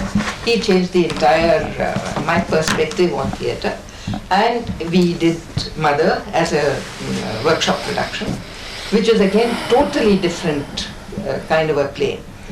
Then we wanted to put it up as a production. We didn't have money in in Yatrik at that time. And my college came in. They were very sweet. They said, we will pay 1,500 rupees. But that was like a pahad for us. But they gave, without any conditions, they gave us the money. We had our shows, we had fun. After that came the emptiness, you know. Theatre workshop खत्म हो गया, अब क्या होगा? College में तो काम शुरू किया फिर मैंने। We got hold of him also. He also came and he did plays which were really revolutionary for the college. याद है हाथी? तीसरा हाथी उसका रमेश बख्शी का हंगामा प्ले था। तीसरा हाथी that are totally against all accepted norms of family hierarchies, etc. Our students did it, and some of the teachers were the ones who criticized it and who had problems with it, and there was a lot of fuss at the back. इसको क्यों ऐसे सब करने देते हैं हमारी बच्चियों को. बट मिसेस जैन जिंदाबाद, शी सेड करना है, खोलना है इनका दिमाग. So we did it, and then we did several other plays also. And after that, कगार की आग was later. पहले बीच में कुछ और भी किया था हमने. नहीं, तीसरा नहीं, इन्होंने किया होगा ना, खुद किया होगा. नहीं, आपने कराया. आपने कगार किया था. कगार किया. पहले एक और करा था बीच में. There were three big productions that you did for us, and that was the beginning of the theatre activity in the college. And in between came Prayog. And when Prayog came, it was one of those things, where everything was horrible outside. The first time I saw the emergency in action was, I used to stay in Lodi Colony in those days. There's a big market, there's a bus stop. I used to catch this bus number 36 from there to all the way to college. An old man came, he was grumbling, he was shouting, he was really out of his mind. कैसी सरकार है, खाने को नहीं है, पीने को नहीं है, खड़े होने नहीं देते, कहीं बैठो तो वहाँ से उखाड़ के फेंकते हैं. He was really very, very upset, and he was shouting in a public place. An old man. Here came two tullas. They came and they grabbed him and they hit him. In front of our eyes, they kept on hitting him. Then the people at the bus stop, first they were scared, then they went and intervened. They said, क्यों मार रहे हो उसको बेचारे को? उसके पास खाने को नहीं है, पानी पीने को नहीं है, उसको क्यों मार रहे हो? But they dragged him and took him away. In between, I took off for my college, but I couldn't teach that. I said, what is this nonsense? Then all this business about julus, etc., it all fitted in. That's how I think most of the people who came to Prayog were motivated. That was the most important thing. Our minds were changed, and they were made aware of our surroundings. Because all of us, how you are at home. Mummy hai, daddy hai, koi na koi dekhega, school bhejega, karega. Social realities. You have your set. Those walls were broken, and as still reality came in. And after that, we were all together for several years. Unfortunately, it broke up. I think professionals had to go off, etc., etc. Family responsibilities, professional responsibilities. The group dispersed, which was very sad. Sir. हाँ, वो हर चीज़ की एक उम्र होती है. कल भी यहाँ बात हुई थी, अनुराग जी बैठी हुई हैं 3 आर्ट्स क्लब की, उनके वालिद ने कितना आगे लेके चले, और इनफैक्ट थिएटर की डिसिप्लिन और थिएटर की कमिटमेंट के साथ जो पहला ग्रुप आया 3 आर्ट्स क्लब दिल्ली का, शुरुआत आज़ादी के बाद से. उसके बाद कल अंकुर जी ने इतनी सारी तफसीलें बताई. हर ग्रुप की एक उम्र होती है, और एक बार ऐसा होता है कि बीच में उसके बाद दोबारा शुरू हो जाए तो बहुत बड़ी बात होती है. बहरहाल प्रयोग के साथ ये था कि 2 लोग थे इसके मेन करता धरता. एक हमारा दोस्त मिसिंग है MK कौशल, जो ग्रुप का फाउंडर मेंबर भी था, ट्रेजर भी था, बैंक मैनेजर था. तो काफ़ी काविशें उसकी होती थी वेद जी के बाद. सारा इंटेलेक्चुअल जो फैसले होते थे वो एक अकेला आदमी MK रैना, और सारे जो ग्रुप के अंदर मैनेजमेंट का होता था वो वेद ढींगरा. हम लोग बीच में सैंडविच थे कि अच्छा कुछ इधर कर लो, कुछ ट्रांसलेशन में भी लग जाओ, कुछ ट्रंक उठाने में लग जाओ, और कुछ भी जिम्मेदारी मिलती थी तो बड़ा लगता था कि शोल्डर्स पे कुछ बहुत बड़ा कि कमाल का एक इनाम मिल रहा है. ये एक जज्बा था और सब में था, किसी एक में नहीं था, सब में नहीं था. और मैंने बताया कि जब हम वहाँ इनके बेसमेंट में कार पार्किंग में जहाँ रिहर्सल करते थे, एक पानी की बाल्टी होती थी और एक उसमें गिलास पकड़ा होता था. हर आदमी उसे पीता था. किसी की कोई कौम, किसी की जात, किसी का कुछ और नहीं था, और सब सुरक्षित थे और बहुत इत्मीनान से ज़िंदगी गुजरा करती थी. जलीस की मार्फत ही मैं MK से पहली बार मिला था, और इन्होंने प्रयोग में ज़्यादातर लीड रोल्स किए थे सभी नाटकों के अंदर.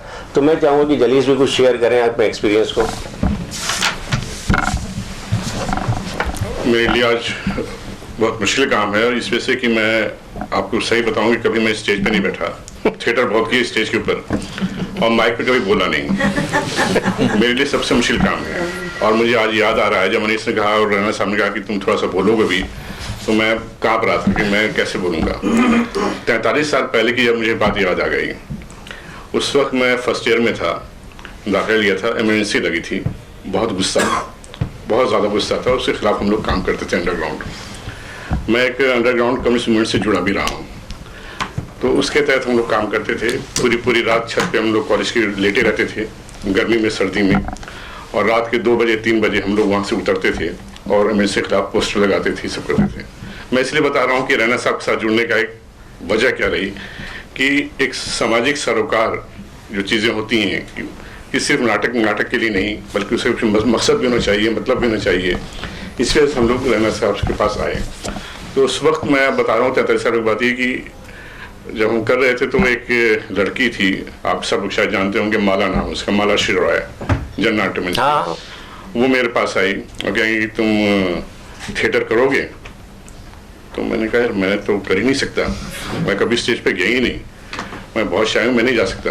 कि नहीं तुम, हम लोग थिएटर के लिए नहीं करेंगे, हम लोग जो है कुछ जो तुम कर रहे हो वही कुछ करना चाहते हैं, अपनी बात को आगे बढ़ाने के लिए थिएटर को बहुत ज़रूरी है।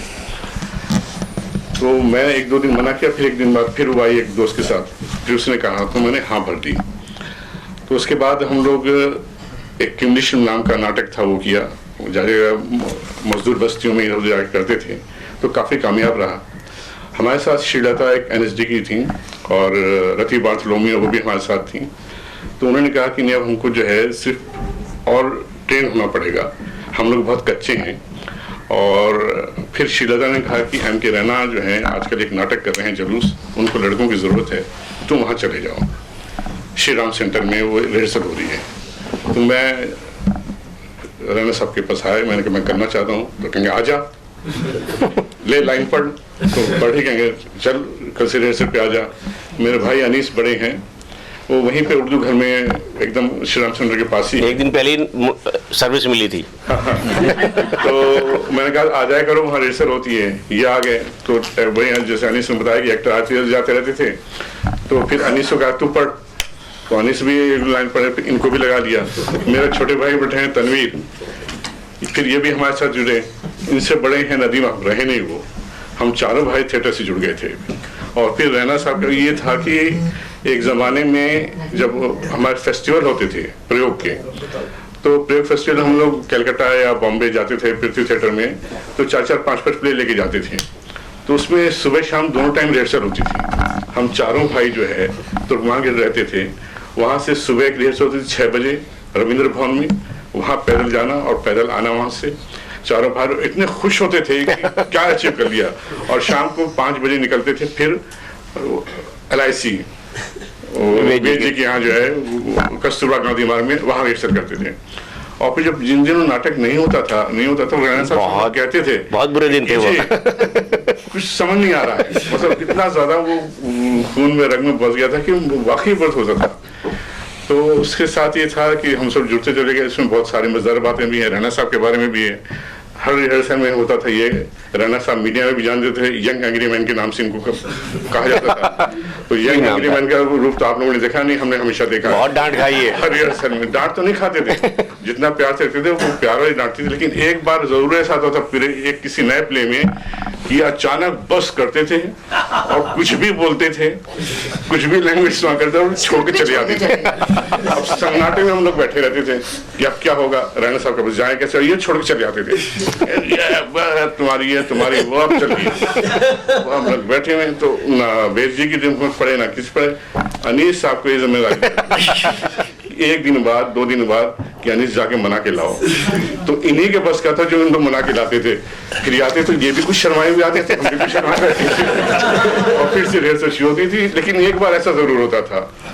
और उससे जुड़ी एक चीज मेरे साथ जो है, एक सारे प्ले तो अच्छे ठीक ठाक हो गए, लेकिन मैं आज ईमानदारी से कह रहा हूँ, मैं अभी आया तो मुझे बड़ा अच्छा लगा और फख्र महसूस कर रहा हूँ। ये छुपाने वाली बात नहीं है कि उसमें मेरे इतने सारे फोटोज लगे हैं, तो मुझे बहुत अच्छा लग रहा है। मैं कहूँ मुझे अच्छा लग रहा है तो ये बेईमानी होगी, बाकी मुझे बहुत अच्छा लग रहा है, गुदगुदा रहा है। और दूसरी चीज़ ये कि इसमें बड़े अच्छे बहुत सारे एक्सपीरियंस रहे, लेकिन एक डॉक्टर ओपेनहाइमर हमने प्ले किया था और उसमें क्योंकि डॉक्यूमेंट्री प्ले था वो पूरी तरह से, और प्ले में आप कुछ भूलते हैं तो इधर से उधर से अपना जोड़ चाड़ कर लेते हैं और एक क्लू दे देते हैं को एक्टर को, वो उसको उठा लेता है। लेकिन इसमें ओपेनहाइमर में रैना साहब ओपेनहाइमर बने थे और मैं सरकारी वकील बना था। कि इन्होंने न्यूक्लियर बनाने से मना कर दिया था, उसको जो है हाइड्रोजन बम बनाने से, एटम बम बनाने के बाद जो दो सोवियत यूनियन और अमेरिका दोनों में एक ही चीज हुई, दोनों लोगों के ऊपर मुकदमा चला। तो उस प्ले के अंदर क्योंकि डॉक्यूमेंट्री प्ले था वो पूरी तरह से, तो आप कुछ रिस्क नहीं दे सकते। और इतना उलझा हुआ था, मैं साइंस का आदमी था नहीं, मैं पॉलिटिकल साइंस का आदमी था। तो उसमें एटम बम से हाइड्रोजन में होते अक्सर 2-3 बार ऐसा हुआ, मैं एटम से जम करके हाइड्रोजन में चला गया। फिर मुझे ध्यान आया कि यार ये तो गड़बड़ हो गया। तो मेरा जूनियर वकील बंदा था महेश बादल, बहुत अच्छा एक्टर था वो भी। तो वो धीरे धीरे उसके पास आया था, मैंने कहा महेश गड़बड़ हो गया, कुछ उठा। तो वो मुझे माँ बहन की गाली दे, साले गड़बड़ करे तो उठाऊं, मैं स्टेज पे चला प्लीज कर। उसके बाद वो मजेदार कहता था, मिस्टर ओपेनहाइमर हम जरा पीछे जाना चाहेंगे। इसको क्यों देंगे? फिर वहां से वो हम फिर से एटम बम पे आके फिर हैदराबाद में जाते थे। ऐसे मजेदार किस्सा हुआ, कानपुर IIT में हम लोग शो कर रहे थे। तो कानपुर IIT में वही गड़बड़ हुआ, जम करके हाइड्रोजन चले गए। फिर मुझे आया गड़बड़ हो गया, मैं फिर वापस आया महेश के पास, महेश ने फिर मुझे दबे जबान गाली दी। और फिर उसने किस तरह उठा के मैं क्लू दिया तो मैं पकड़ गया उसको। ये सबसे अच्छी बात मुझे लगी कि देखिए फर्क होता है ऑडियंस का, जो मैंने सीखा कि IIT के जो लड़के लड़कियां वहां बैठे थे हंसने लगे, कहेंगे सारा भूल गया था आगे लगे। तो ये सब मजेदार किस्से हैं और बड़े अच्छे हैं। और अभी भी लगता है कि रैना साहब, मेरा थिएटर मुझे PTI से बहुत मोहब्बत है। मैं PTI में जर्नलिस्ट हो गया, वहाँ मैं ज्वाइन कर लिया जो है, लेकिन PTI ने मेरा थिएटर छीन लिया मुझसे, क्योंकि वही टाइम होता है रिहर्सल का उसका। तो मैं रैना साहब हर बकरीद को आते हैं, मैंने कहा कीजिए, मैं कुछ करना चाहता हूँ, अब मैं रिटायर हो चुका हूँ। शुक्रिया।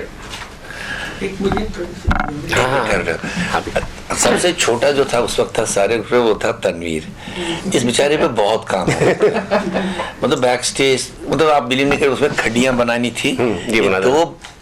दो भाई है, नदीम तो रहा नहीं बेचारा, वो ये मिलके रोज वो बुननी पड़ती थी।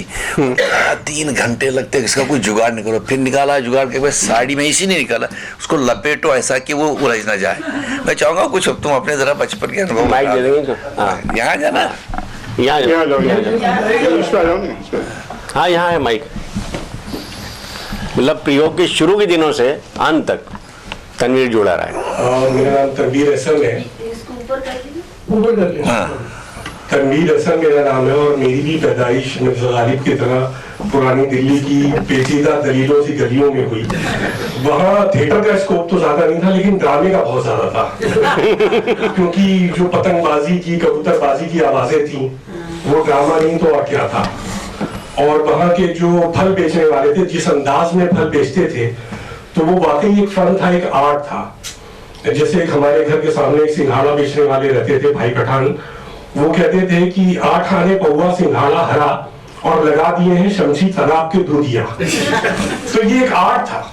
तो शायद थिएटर की बुनियाद वहीं से थोड़ा थोड़ा सीखने को मिली। और मैं अपने टीनेज में भी नहीं था, मैं सिर्फ 12 साल का था कि मुझे एक समर वेकेशन में बड़े भाइयों ने कहा कि भाई वर्कशॉप हो रही है, तुम खाली हो और चलो। और मैं रैना साहब के साथ जुड़ गया। और जिंदगी की जो तमाम अच्छी बातें हैं, आज जहाँ मैं काम करता हूँ वहां पे अक्सर लोग कहते हैं कि तनवीर आ गया घड़ी मिला लो। जो डिसिप्लिन था, जो पंक्चुअलिटी थी, वो रैना साहब से सीखा। रैना साहब सबसे सीनियर थे, लेकिन रिहर्सल में आने में जो सबसे पहले लोग थे वो रैना साहब उनमें से एक थे।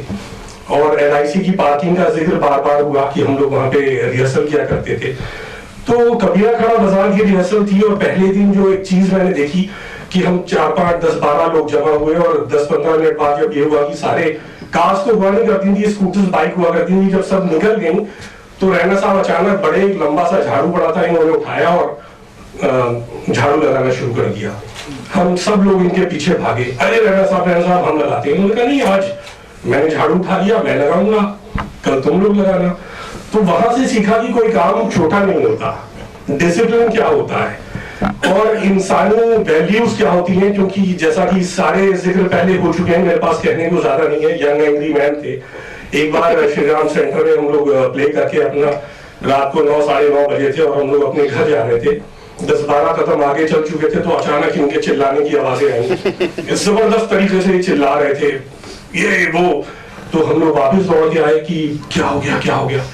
तो पता चला श्री राम सेंटर का एक चपरासी था जिसके साथ किसी ने बदतमीजी की थी, उसको बुरा भला कहा था, तो उस बात को लेकर रैना साहब जो थे वो चिल्ला रहे थे। तो जिंदगी में पता चला कि एक चपरासी जो है वो भी हमारी जो है जिंदगी में अहमियत रखता है, और उसके जो राइट्स हैं उसके लिए भी हमको खड़ा होना चाहिए। तो ये सारी चीजें थी। उसके साथ साथ बहुत सारे जो है मजेदार किस्से भी रहे हमारी जिंदगी में, जो हम लोग टीन एज में थे, बाद में हम लोग बहुत छोटी उम्र के थे। तो वो जो किस्सा है कि सिपाहियों की कॉस्ट्यूम जो उड़ गई थी, वो दरअसल विंग्स में से इनको बताने के लिए मैं गया था, जो सच्ची बात है। तो वो हम लोग जूनियर थे, और जो इनकी जो डांट पड़ती थी हमको, तो हम उसको डांट पढ़ना नहीं कहते थे, हम उनको कहते थे बटीट। तो हम उसको प्रसाद की तरह लेते थे कि मतलब रैना साहब की डांट जो है वो प्रसाद है। तो हम आपस में पूछा करते थे, तुझे बटी आज? तुझे बटी? हाँ, थोड़ी सी बटी। तो रैना साहब मुझे बहुत प्यार करते थे, और ये बात सब लोग जानते थे। तो जब ये हुआ कि कॉस्ट्यूम नहीं है सिपाहियों की ऊपर की कॉस्ट्यूम, और उनको नंगे जाना पड़ेगा, तो सब लोगों ने मुझसे कहा कि तू जाके बता। तो मैं विंग्स में से धीरे धीरे, क्योंकि ये म्यूजिशियंस के साथ बैठते थे, तो मैं इनके पास गया। मैंने कहा, रैना साहब क्या हो गया? मैंने कहा, सिपाही आ रहे हैं। तो ये समझे दिल्ली पुलिस के सिपाही आ रहे हैं। सिपाही आ रहे हैं, कुछ गड़बड़ हो गई है? मैंने कहा, नहीं, हमारे सिपाही आ रहे हैं। तो कहेंगे क्यों, वो तो हर शो में आते। मैंने कहा, इस बार नंगे आ रहे हैं। तो ये भी हंस पड़े। खैर वो बाद में हमको लगा कि बटेगी, बहुत सारी बटेगी, लेकिन बटी नहीं, क्योंकि शो बहुत अच्छा गया। और मेरे लिए जो एक हाई था, मेरे जितने भी दिनों मैंने थिएटर किया, तो हम लोग कलकत्ता अक्सर जाया करते थे। 10 साल तक हम लोग लगातार गए। तो उसके अंदर एक बार मेरी हाइट अच्छी हो गई थी, मैं 16 साल का था, तो मुझे सिपाही का रोल दे दिया गया था। और उसके बाद एक एक्टर की जगह खाली हुई जो कोतवाल करता था कबीर खड़े बाजार में, वो कबीर बन गए और मुझे कोतवाल बना दिया गया। तो वो मेरी जिंदगी का एक बहुत जबरदस्त हाई था। और एक बार प्ले करते हुए मैंने वो रोल किया, और बड़ा एनर्जेटिक ढंग से वो रोल उस टाइम हुआ मुझसे। और हम लोग कर्टन कॉल में खड़े हुए थे, और वहां पे हम लोग जो थे झुक झुक के नमस्ते कर रहे थे ये वो, और कर्टन नीचे आ रहा था। पूरी तरह से कर्टन नीचे आया भी नहीं था कि रैना साहब ने उसका इंतजार नहीं किया। ये मुझे बार बार देख रहे थे, दौड़ते हुए मेरी तरफ आए और मुझे गले लगाया और कहेंगे तू बहुत इंटेलिजेंट एक्टर है। तो वो मेरी जिंदगी का हाई था, शायद वो मेरे लिए वो मेरा ऑस्कर था। तो वो सारी चीजें हैं, और छोटी छोटी बदमाशियां, छोटी छोटी चीजें, कुछ बड़ी मजेदार चीजें थी। मैं एक आज शेयर करना चाहूंगा। जैसे हम लोग जो हमारे एक्टर थे, खासतौर से मैं किसी का नाम नहीं लूंगा, जो एक्टर कबीरा खाना में कबीर का रोल करते थे, अगर उनको हम थोड़ा सा छेड़ दें तो वो हिंदू मुस्लिम पर आ जाते थे कि हमारे साथ बड़ा जुल्म हुआ है। हमारे साथ एक मौलवी साहब जो थे कबीरा खाना बाजार में, उनको ये कंफ्यूजन रहता था कर्टन कॉल के टाइम में आदाब करूं या जो एक्टर्स हमारी मदर का रोल किया करती थी, वो एक रुद्राक्ष की माला पहनती थी। तो प्ले शुरू होने से पहले उनकी सबसे बड़ी प्रॉब्लम ये होती थी कि इस अपने जिस्म से इस रुद्राक्ष की माला को मैं अलग नहीं कर सकती, तो मैं इसको कहाँ रखूं। तो उनका जो स्कर्ट पहनती थी उसमें एक स्पेशल पॉकेट बनवाई गई ताकि वो अपने रुद्राक्ष की माला वहां पर रख सके। तो ये सारी चीजें थी बड़े, लेकिन जो थिएटर करने के प्रति जो लगाव था, जो एक ईमानदारी थी, वो वाकई एक ईमानदारी थी। और हम लोगों ने एक बहुत ईमानदाराना तरीके से प्ले किया। और हमको एक अच्छी बात यह कि कभी भी ऑडियंस की कमी नहीं हुई। हम लोगों ने कभी टिकटेड शो किए या पासेस के थ्रू किए, हमको हमेशा पूरी ऑडियंस मिली। और सबसे बड़ा सेटिस्फेक्शन ये रहा कि थिएटर हमने सिर्फ एंटरटेनमेंट के लिए नहीं किया, बल्कि थिएटर हमने उन इश्यूज के लिए कहा जिनकी जरूरत हमेशा हमको पड़ती रही है और पड़ती रहेगी। हमने एजुकेशन सिस्टम के लिए 10+2+3 किया। हमने इंडिया का जो इंक्लूसिव कल्चर है उसके लिए कबीरा खाना बाजार में किया। हमने न्यूक्लियर डिसआर्मामेंट के लिए ओपेनहाइमर किया। तो हमने बहुत ही मीनिंगफुल थिएटर किया। तो इस बात की खुशी और सेटिस्फेक्शन जो है ये शायद ताउम्र हमारे साथ रहेगा कि हमने जो कुछ भी किया वो कुछ वैल्यूज के लिए, कुछ भलाई के लिए, कुछ अच्छे मीनिंगफुल चीजों के लिए किया। और बहुत सारी चीजें और भी हैं, लेकिन फिर कभी बहुत बहुत शुक्रिया। मनोहर, हाँ मनोहर आइए। मनोहर Khushlani.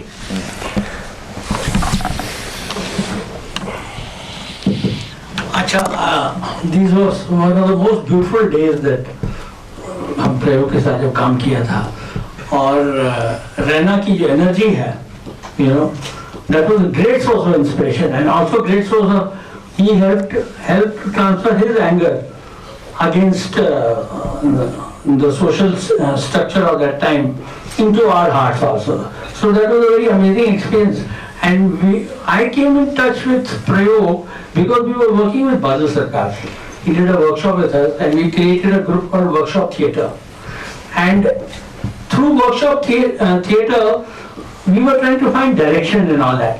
And then somehow we bumped into M.K. Rana and Prayog. And all of us, there was me, and there was Sudhir Mishra, there was Sushmita Mukherjee, Beena Paul, I'm not very sure whether she was involved. No.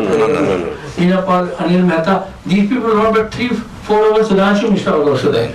We all migrated for the time being. We continued with our group, we migrated to Prayog. And I remember doing 2 plays. One was Mother and the other was Spartacus. तो Spartacus में आज अभी सामने याद आ गया कि I was doing the role of Batiatus, the slave dealer.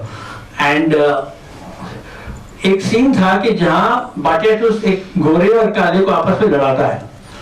Gladiator. हाँ, उनको आपस में लड़ाता है. तो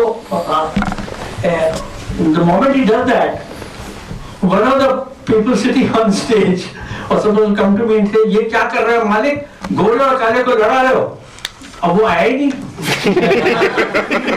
अब मैंने श्रीराम से रेस्टोरेंट में 2 चक्कर काट ली.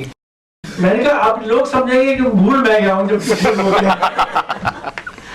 तो मैंने कहा उस्ताद कहाँ है तू. So suddenly that guy, he heard it in the green room. He came running and he said, क्या करूँ रहना?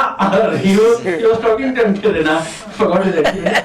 मैंने कहा आपकी दोस्तों दूसरा प्रॉब्लम हो जाए. 2-4 गालियाँ सुनाए उसको और भगा दिया वहाँ से. So nobody in the audience came to know कि ऐसा हुआ था. But मेरे लिए सबसे बड़ा जो momentous experience था when we went to Calcutta for the Break International Festival. And as some people have already explained that वहाँ जबरदस्त बारिश हुई थी. It was supposed to be the heaviest rain in the last 200 years. तो हम लोग उस धर्मशाला में फंसे हुए थे ऊपर और मेरे सामने नीचे पेमेंट ड्वेलर्स 3 दिन के लिए हमारा सारा फेस्टिवल पोस्टपोन हो गया. तो पेमेंट ड्वेलर्स दे वर इन नेक डीप वाटर. अब मेरी मजबूरी क्या थी कि मैं वाटर सेक्टर से था. I was an engineer and I was just freshly into a job. And I used to slip off from my rehearsals. 4:30 बजे तक मैं ऑफिस होता था, मैं 3:30 बजे निकल जाता था, आके रिहर्सल करता था. मैं समझता था मेरी इंजीनियरिंग बहुत ड्राई है. And I was in the water sector. तो वहाँ मैंने सडनली देखा कि जो पेमेंट ड्वेलर्स हैं, they are in neck deep water for 3 days. Suddenly dawned on me that the water sector that I'm working for is not a dry engineering, but it has to deal with human beings. And when that awareness came in me, I decided that I will take my job very seriously. And in order to, to come to terms with water, I wrote 5 books called Irrigation Practice and Design, which were published by Oxford. But actually the book I wrote was so that I could get into engineering. And I found that when I became a more sincere engineer, I also became a better actor. Because somewhere in my acting, that guilt was always hidden. कि मैं कहीं से भाग के आया हूँ और यहाँ थिएटर कर रहा हूँ, यहाँ रिहर्सल कर रहा हूँ. So that was a very big revelation for me, coming to terms with reality. तो और ये जो दोनों प्लेस थे जो हमने किए. अच्छा, दूसरा we were also involved in जलूस. जब जलूस में पहले इन लोगों का चल रहा था, but some actors were missing, so we went and joined in and all that. So जलूस gave our group Workshop Theatre a direction. In the sense that we can take our theatre forward by performing on the streets.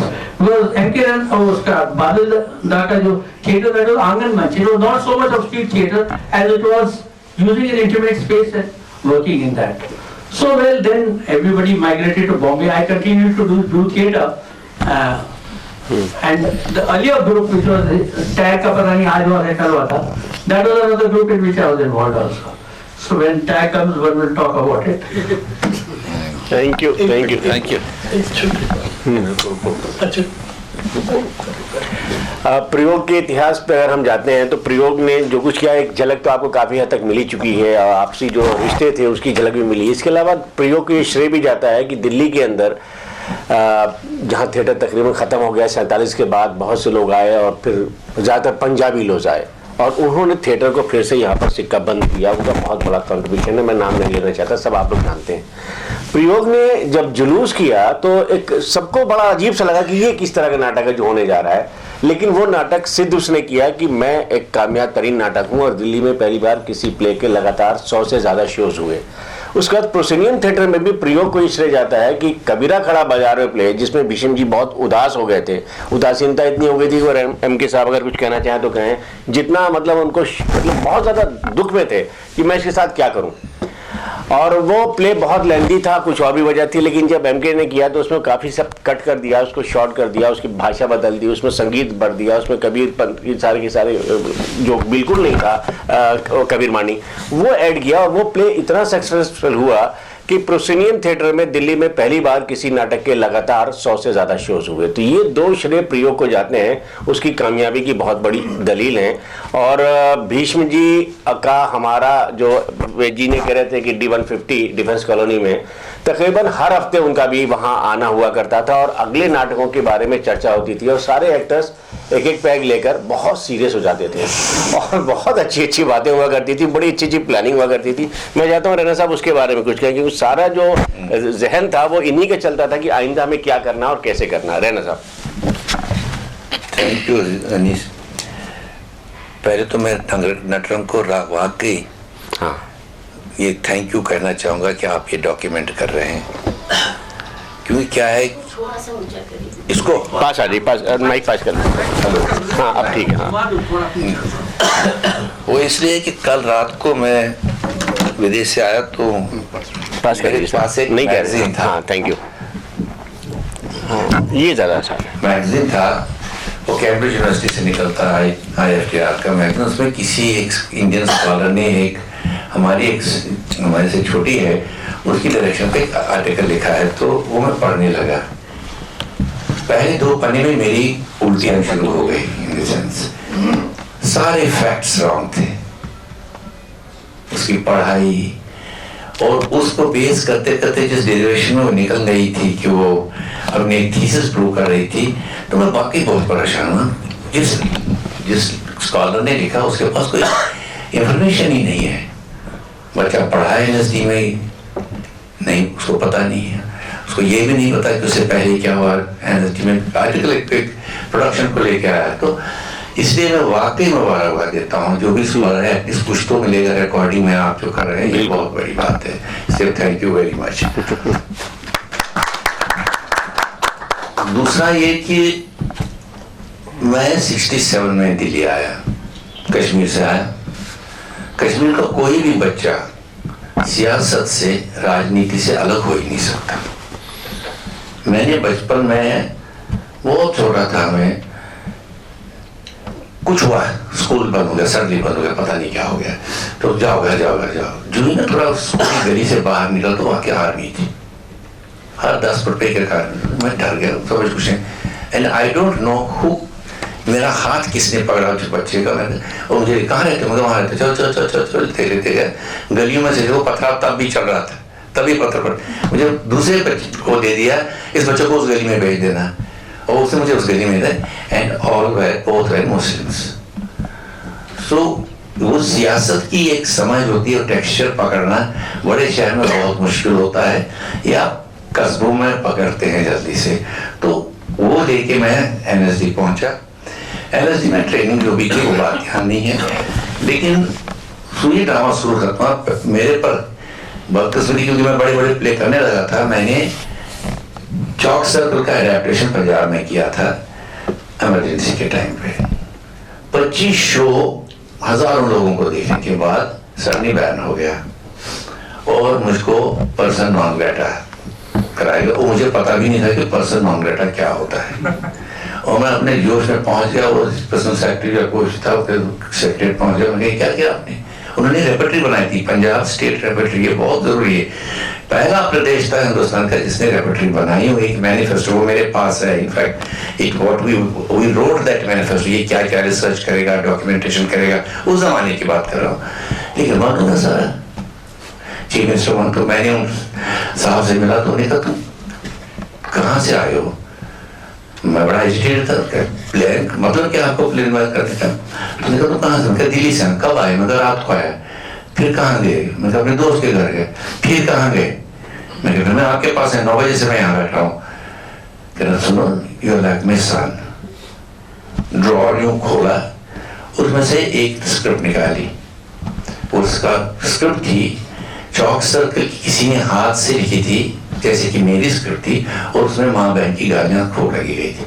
तो ये chief minister को पढ़ने को दिया गया है कि मेरा चीफ मिनिस्टर मेरी बात भी नहीं सुन रहा है। तो you are like my son, तुम कहीं नहीं जाना, यहाँ से बस पकड़ना और सीधे दिल्ली जाना, नहीं तो आई विल अरेस्ट यू। तो वो वातावरण, उसके बाद इमरजेंसी का उन्होंने औरंगजेब प्ले जो आजकल बड़ा मकबूल प्ले कर रहा है, राजेंद्र कर रहा है। सर ने आईफैक्स में फोन आया इस प्ले के बारे में, क्या मैं मर गए, फिर आ गया कोई। मैंने कहा वो शाहजहां को अरेस्ट करता है और दुख होता है उसको, फिर मर जाता है। अच्छा But president was coming to see something, तो उनको लगा था शक कि इसमें भी कुछ होगा, जबकि था सॉलिड था उसमें, इमरजेंसी पे था, वो सॉलिड था कंफ्रंटेशन, जो उसमें वो दारा के साथ कंफ्रंटेशन होती है। तो ये सब होने के बाद आप दिल्ली में जो मैं थिएटर देखता था तो मेरी एरोगेंस भी बहुत है। हमारे कश्मीर में बड़ी एरोगेंस है, और वो एरोगेंस फायदेमंद भी कभी होती है, कभी नुकसान भी देती है। वो ये थी, मुझे कोई प्ले ही पसंद नहीं आता था यार। क्या है यार, इस प्ले का मतलब ये नहीं जो ये कर रहे हैं, इसका इंटरप्रिटेशन बकवास है। And I will talk agitated with people। और मेरी एक पंगति थी कि मुझे ड्रामा स्कूल के दोस्त बहुत कम थे, बाहर ज्यादा दोस्त थे मेरे, आर्ट सर्कल में, एकेडमिक्स में। उसमें मेरा बहुत ही अजीज दोस्त जो है वो राजेंद्र बैठे हैं यहाँ। हम लोग हिंदुस्तान टाइम्स के चाय की दुकान पर रात 11 बजे से मतलब वहाँ वैसे होती थी, तो एक अड्डेबाजी होती थी, तो उससे काफी कुछ समझ में आता था। Because they were political people, they were not, they were different people. वो वहाँ टीपी चैन भी होते थे, पता नहीं कौन कौन होता था। तो एक तभी जब प्रयोग का बनना था, मन में मेरे था कि मुझे अलग कुछ करना है, ऐसे नहीं चलेगा। और मैं मजाक करता था अपने दोस्त अंकुर से भी, याद है पंजाब भवन में जहाँ राजेंद्र बोलता रहता था, मैंने कहा भैया मैदान खाली है, इंडियन थिएटर का मैदान खाली है, घोड़ा पकड़ो, चाबुक मारो तो आगे जाएंगे, कुछ नहीं रोकने वाला नहीं। तो मुझे इसका एहसास बहुत हो गया था कि जो सोशल है रियलिटीज हैं वो थिएटर दिखा नहीं रहा है। पॉलिटिकल रियलिटी जो है उसमें कोई बात करें, डर का माहौल था, पोस्ट इमरजेंसी था। जो वर्कशॉप की बात उन्होंने की, that really came as an trigger. तो वहां से हम उस स्क्रिप्ट लेके आए किए, और उसके बाद वन प्ले आफ्टर, उसके बाद मदर था, स्पार्टकस था, ओपनहाइमर था, देवर इश्यूज। आई मीन आज मुझे लोग कोई कह रहे हैं कि तुम उस प्ले को फिर से करो, ओपनहाइमर प्ले को। It is solid play on the future of earth, Mankind.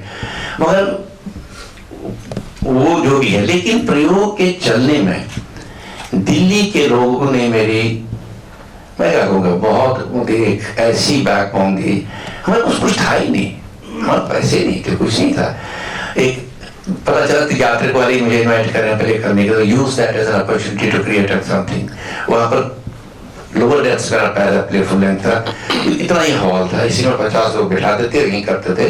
और पीएल देशपांडे देखे उस प्ले को, वहाँ बड़े हमसे प्रभावित हो गए। उन्होंने सेंटर ऑफ रिकॉर्ड से मेरा इंटरव्यू कराया, और mentor kind of a thing.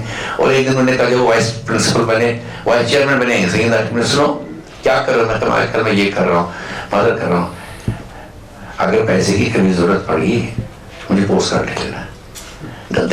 That word was something। और उनको मैंने जब ब्रेथ का एक बहुत बड़ा सेमिनार हो रहा था, ईस्टर एनकाउंटर हो रहा था, मैंने उनके सामने ये बात की, you don't know what you have done that day. I had that word was like अ मंत्र टू मी। एंड तो कभी मुझे याद ही नहीं कब मैंने तुमको कहा, मैंने आपको याद है बता दूंगा कहाँ पर कहा, उधर भवन के नीचे की सीढ़ियों पे आपने कहा। इसी तरह हमारे ख्वाब उस प्रयोग के पूरे नहीं होते अगर हमारे पर भीष्म साहनी का हाथ नहीं होता। पंचानन पाठक का हाथ नहीं होता, मोहन उप्रेती का हाथ नहीं होता, एक पैसा नहीं होता था हमारे पास। मोहन जी हमको मदद करना, आप म्यूजिक करो, करते पहले कहा करता 2 दिन आगे निकल गए, वो तो साथ में थे निकल। और ये आदमी उनका पहला हार्ट अटैक हुआ था, वो 3 फ्लोर ये मतलब उधर चढ़ते थे उधर कनॉट प्लेस में।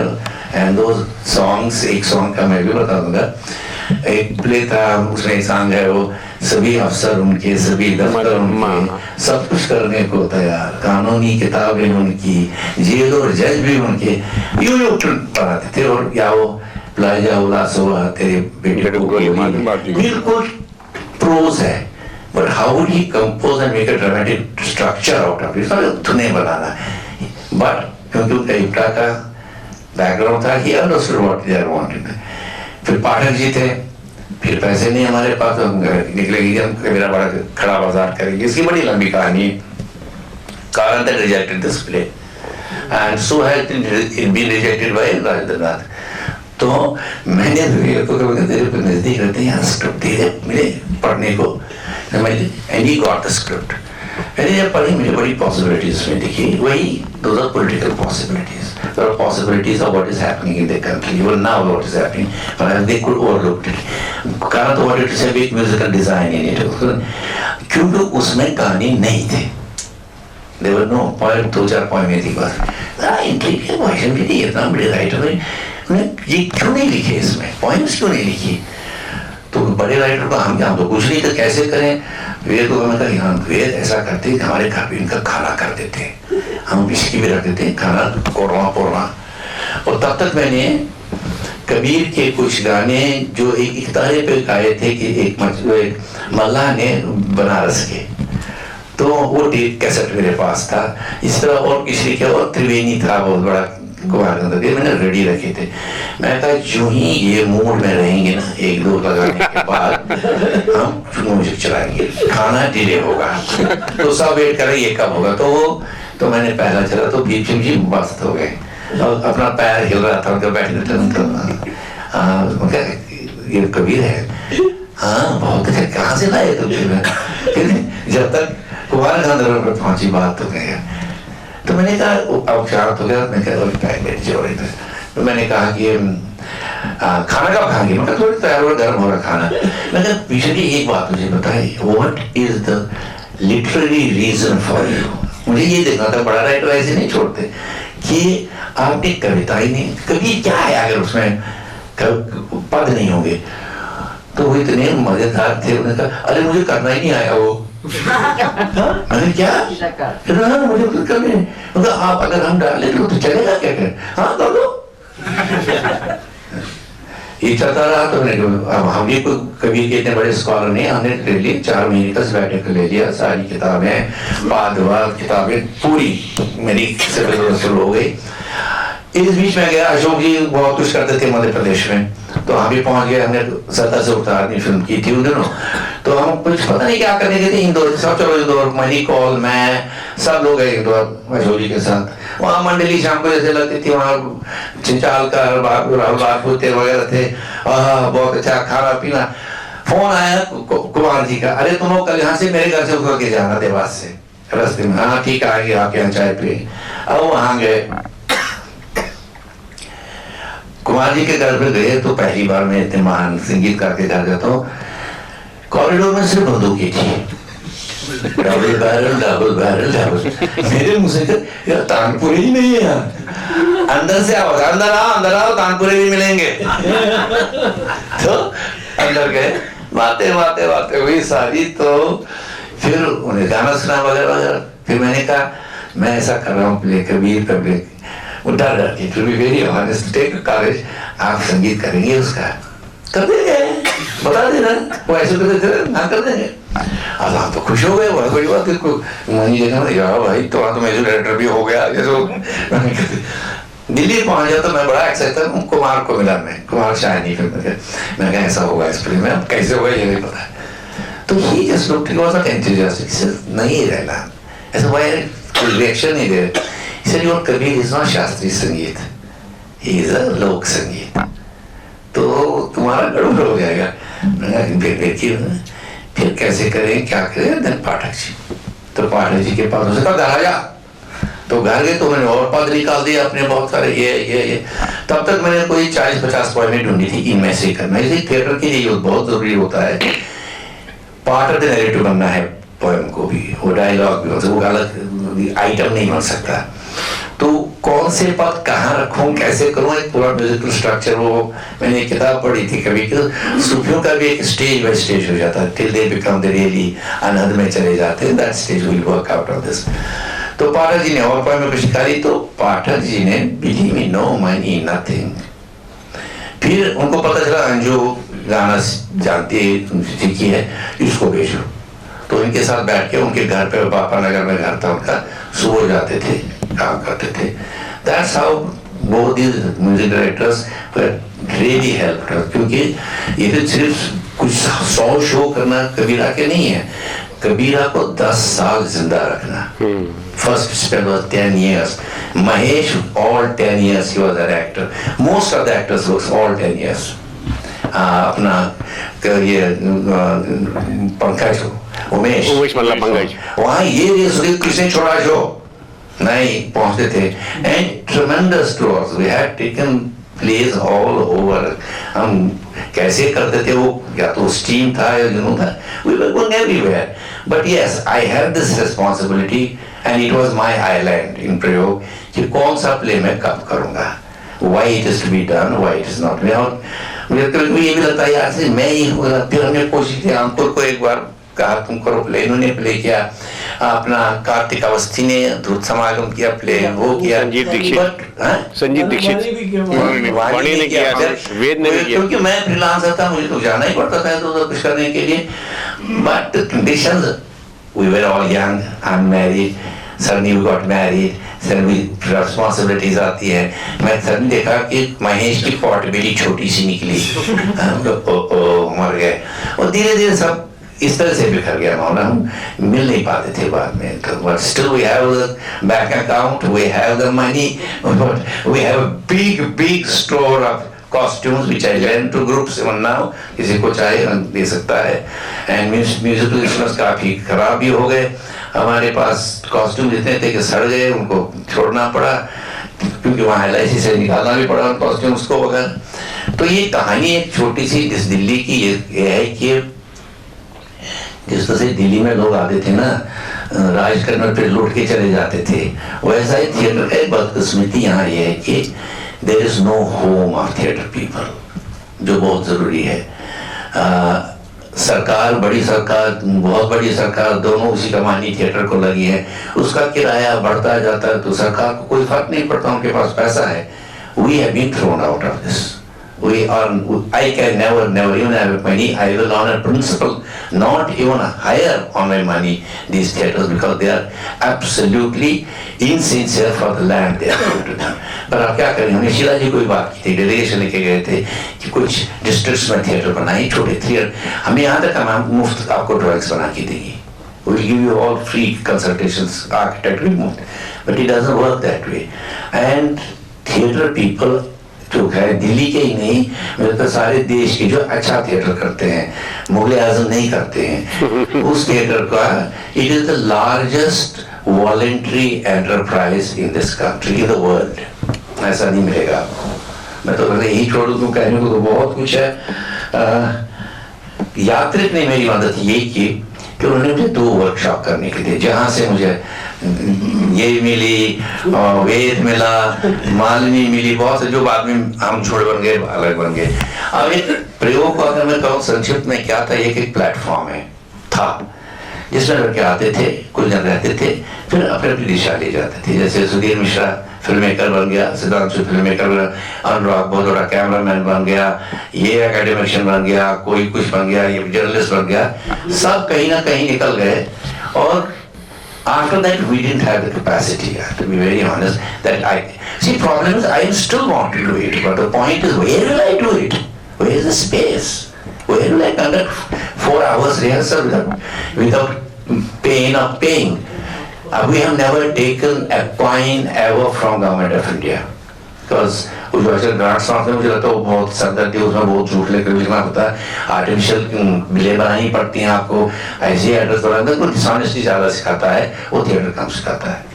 Thank you. कुछ क्वेश्चन हो तो मैं चाहूँगा। एक पॉइंट मैं कहना चाहूँगा, हाँ, आपने because you raised the question of very high rents in the theaters.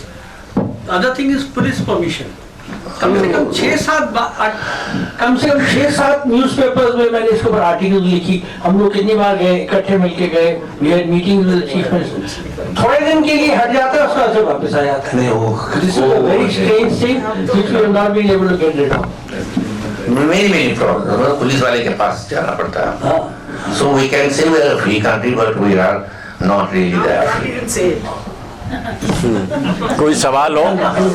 कोई प्रश्न वैश्न हो तो जरा छूटा हो कहीं। और कुछ बात जैसे याद आ रही है तो बताओ। This is, you know, मैं चाहूँगा यहाँ पर ललित, हाँ, हमारे एक ऐसा दोस्त रहा है पाठक जी की तरह, जो हम तो गाने सीखे, चलाया वो कौन है हमको। ही वाज अ म्यूजिशियन, ये दिल्ली आर्ट थिएटर के बहुत सीनियर एक्टर रहे हैं, सिंगर, प्रोफेशनल सिंगर। शीला जी के साथ थे पहले, शीला जी के साथ बहुत काम किया। ये वेद के पुराने दोस्त है तो पटाए गए, तो पटाने में फिर दोस्त बन गए तो हमारे साथ जुड़ते थे।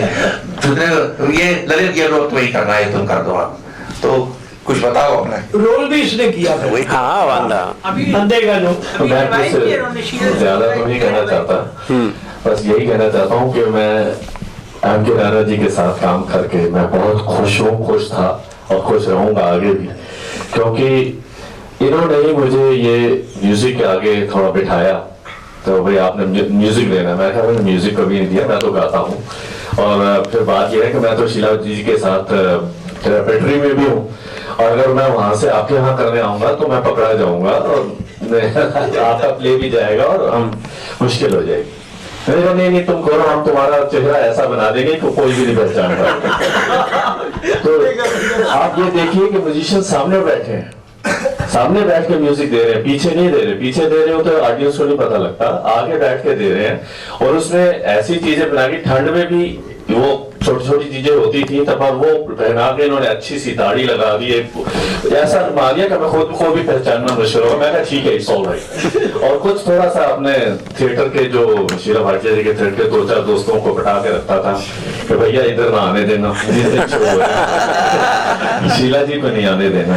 तो इसके साथ साथ एक इनके साथ एक कोई प्ले अंधे का रोल कोई और किया करता था। हाँ, तो शंकर तो वो भी चले गए। तो इन्होंने कहा कि ये भी प्ले करना है आपको, ये रोल करना। मैं रोल करूंगा, आवाज पहचानी जाएगी, मैं बैठूंगा यहाँ से तो मैं बोलता रहूँ, क्या नहीं करना है। खैर एनी हाउ, मुझे वो भी अच्छा एक्सपीरियंस रहा। और मैंने जितने भी प्ले किए हैं राणा जी के साथ, मैं वही कहना चाहता हूँ कि I was satisfied, more than satisfied. तो गाना तो गा दीजिए। मैं 2 नाम बोल रहा हूँ मैं अपने सारे प्रयोग के सफर में। मदन गोपाल सिंह आजकल वो रॉक स्टार है, सूफी स्टार है, लेकिन आपको मैं ये बता दूं, मदन हमारी यारी में गाना गाता था, घर पर बैठ के इधर उधर जहाँ भी जाता था। पढ़ाई को मैंने फिर प्रयोग के बैनर के अंदर किया, पहले जब किया था बैनर हुआ था, उसके बाद एक चीज हमने किया। तो मदन को मैंने कहा तुम्हें लीड करना है सिंह, तो बहुत नर्वस होता था। नहीं हो वीर जी की करता तो यार कमाल नहीं। तो पहले मुझे उसके बगल में बैठना पड़ता था इलायची लेके, जी बहुत बढ़िया खाना खा गए, इलाज खा गए, हाँ जिगरा बढ़ गया। और फिर मंजीत बाबा आया, मंजीत बाबा मैंने भी रोल करना, तो ही वो जो पहला गुरुशा का सफर जो था, पहला दूध जिससे लेती है वो उससे लेती, और एंड पे अपने स्टाइल में चिमटा लेके जो भंगड़ा एंड पे करते थे, lead bhangra. And their support was very morally also and politically to correct me, to understand things. इसमें जैसे 2-3 लोग नाम है पंजाब के, एक अमरजीत सिंह, अमरजीत चंदन है, बहुत बड़ा शायर है पंजाब का। He had a political poetry nuance, amazing. I mean, वो लंदन में रहते हैं। He was a Naxalite, was imprisoned for 2 years, was in isolation cell. तो मैंने उससे पूछा, चंदन ये बता कैसा लगा तुम्हें जब तुम ऐसे? तो आज तक मैं याद उसे कहा, देखो आइसोलेशन सेल में बैठ के ब्रेथ की कविता नहीं लिखी जा सकती। तो Amitosh, no more. Then there was another Sumit Singh, उसको टेररिस्टों ने मारा पंजाब में, वो अपना प्रीतनगर का प्रीत लड़ी मैगजीन चलाता था।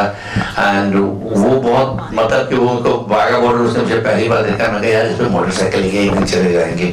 पर जितनी बार मैं पाकिस्तान गया मैं हमेशा वाघा बॉर्डर देखता हूँ, वाघा क्रॉस करता हूँ, मुझे सुमीत याद आता है, हमेशा याद आता है कि यहाँ खड़े हो क्या बोल रहा था मैं। तो काफी जो प्रोग्रेसिव ट्रेंड्स रही है, हमें लगता है कि हमें उसका एक खुशबू मिल गई थी बुजुर्गों से। जैसे नादरा थी हमारे ड्रामा स्कूल में, तो उनके फादर बहुत बड़े कम्युनिस्ट लीडर थे। एक शाम उनकी कोई फैज साहब की शाम होनी थी इधर अपना सुंदरनगर के किसी के घर में, and that was a moving experience. He was talking, Faiz साहब ने ये पोएम कब लिखी, जेल में ये हो रहा था तब, जेल में ये, क्योंकि वो दोनों जेल में थे तब। तो these are the things you know which inspire you, it inspire you to do something meaningful. Otherwise, what is the point of wasting your life not doing? Yes, we did make terms of money, doesn't matter, वो क्या करें, अब नहीं मिली। हाँ, अब मुझे लगता है कि अब तो रिटायरमेंट का फंड भी नहीं है, तो वो क्या कहते हैं उसको, pension. No, my pension now, which is quite difficult now, but ठीक है। I have no regrets, प्रयोग नहीं भी चल रहा है, but someday we'll come back again. I have no regrets what I have done. I have been angry young man. I have paid for it. I have paid for it and earned out of it also, and that is what it is. Yes, एक और चीज था जो बुरा जरूरी है। मेरी संतर के साथ जो दोस्ती थी, वो मेरा प्ले देखता था और मैं उसका प्ले देखता था। तो उसके बाद हम लोगों की जबरदस्त बहसें होती थी, और उसके बाद ये कहता यार दोनों ग्रुप को एक मिला देते हैं, मगर ना वो नहीं करेंगे, वो नहीं हो सकता। यहाँ पर कैफे साहब एक दिन बोले तो हमारे इफ्टा जो है मुझे मरवा दोगे आप, मुझे मेरे बाकी लोग क्या करेंगे। So but these were the people who is inspire you. I think theatre के स्टूडेंट्स के लिए मैं ये कहूँगा, जो ये नहीं कि ड्रामा स्कूल में सिर्फ ड्रामा स्टूडेंट्स बाहर भी होते हैं, unless until they study social sciences, they study what is happening in the country, understand it, they will not bring that business experience into theatre, which we were all trying to do in our own way. हमारी ये जरूरत थी, हिंदी के हमारे बड़े गुरु थे भीषम जी side पे, दूसरे उर्दू थे भाई साहब हमारे। तो हमारी मतलब ये कबीरा का जो स्क्रिप्ट है हमारा अपना है, उसमें जो इन्होंने काम किया उसमें, क्योंकि भीषम जी से बहुत नाराज थे, तो उन्हें इसकी भाषा करवा दी। मैं कहा आप कमाल कर रहे हैं, वो जब पद बोलते तो भाषा बदली, तो साफ हिंदी कैसे बोलेंगे कबीर। जो ही हमने कहा कास्ट की बात इसमें हो रही है, तो वो बिल्कुल साफ आएगी, जो भाषाओं के लेयर्स आप डालते जाएंगे इसमें, which was very true. Bhishma ji मैंने उनके सारे प्ले किए हैं, और पहले मुझे स्क्रिप्ट मिलती थी, तो मेरे वर्षन बिल्कुल अलग है, और उनका ये बड़ी बात है कि वो अपना वर्षन छपाते थे, तो तू रख ले अपने पास तेरा हमेशा मैं बीजेपी जी आप ये छोड़ दिए लंबे लंबे डायलॉग वाले प्ले नहीं लिखे, कुछ आजकल नया अरे देना प्ले कुछ पढ़ने के लिए। तो I was trying to give diary of phone, but suddenly I got a phone call from Kalpana one day, अरे बीजेपी प्ले पढ़ रहे हैं। तो हम गए उनके घर में, उनके जवाई के घर में, तो प्ले पढ़ने को शुरू हो गया। मैं था, रोमी था, ये अपना सैनी था, और कल्पना थी, और वेरी देयर ये suddenly as a bumper play call मुआवजे, और मैं हंस के गिर रहा हूँ कि कहाँ से आया, तूने मुझे बहुत परेशान किया था, ले मुआवजे, और पंजाबी में लिखा था जो आज तक नहीं हुआ। फिर मैं उस टूटी उनके निधन के बाद मेरी ने अब मिल गई है। I want still to do it in Punjabi because उसमें उसके असली जान है। हालांकि हिंदी ट्रांसलेट खुद ही करती, लेकिन जान जो थी उसे पंजाबी में थी। Thank you. मैं उसी में कबीरा में एक लाइन ऐड करना चाहता हूँ रखे।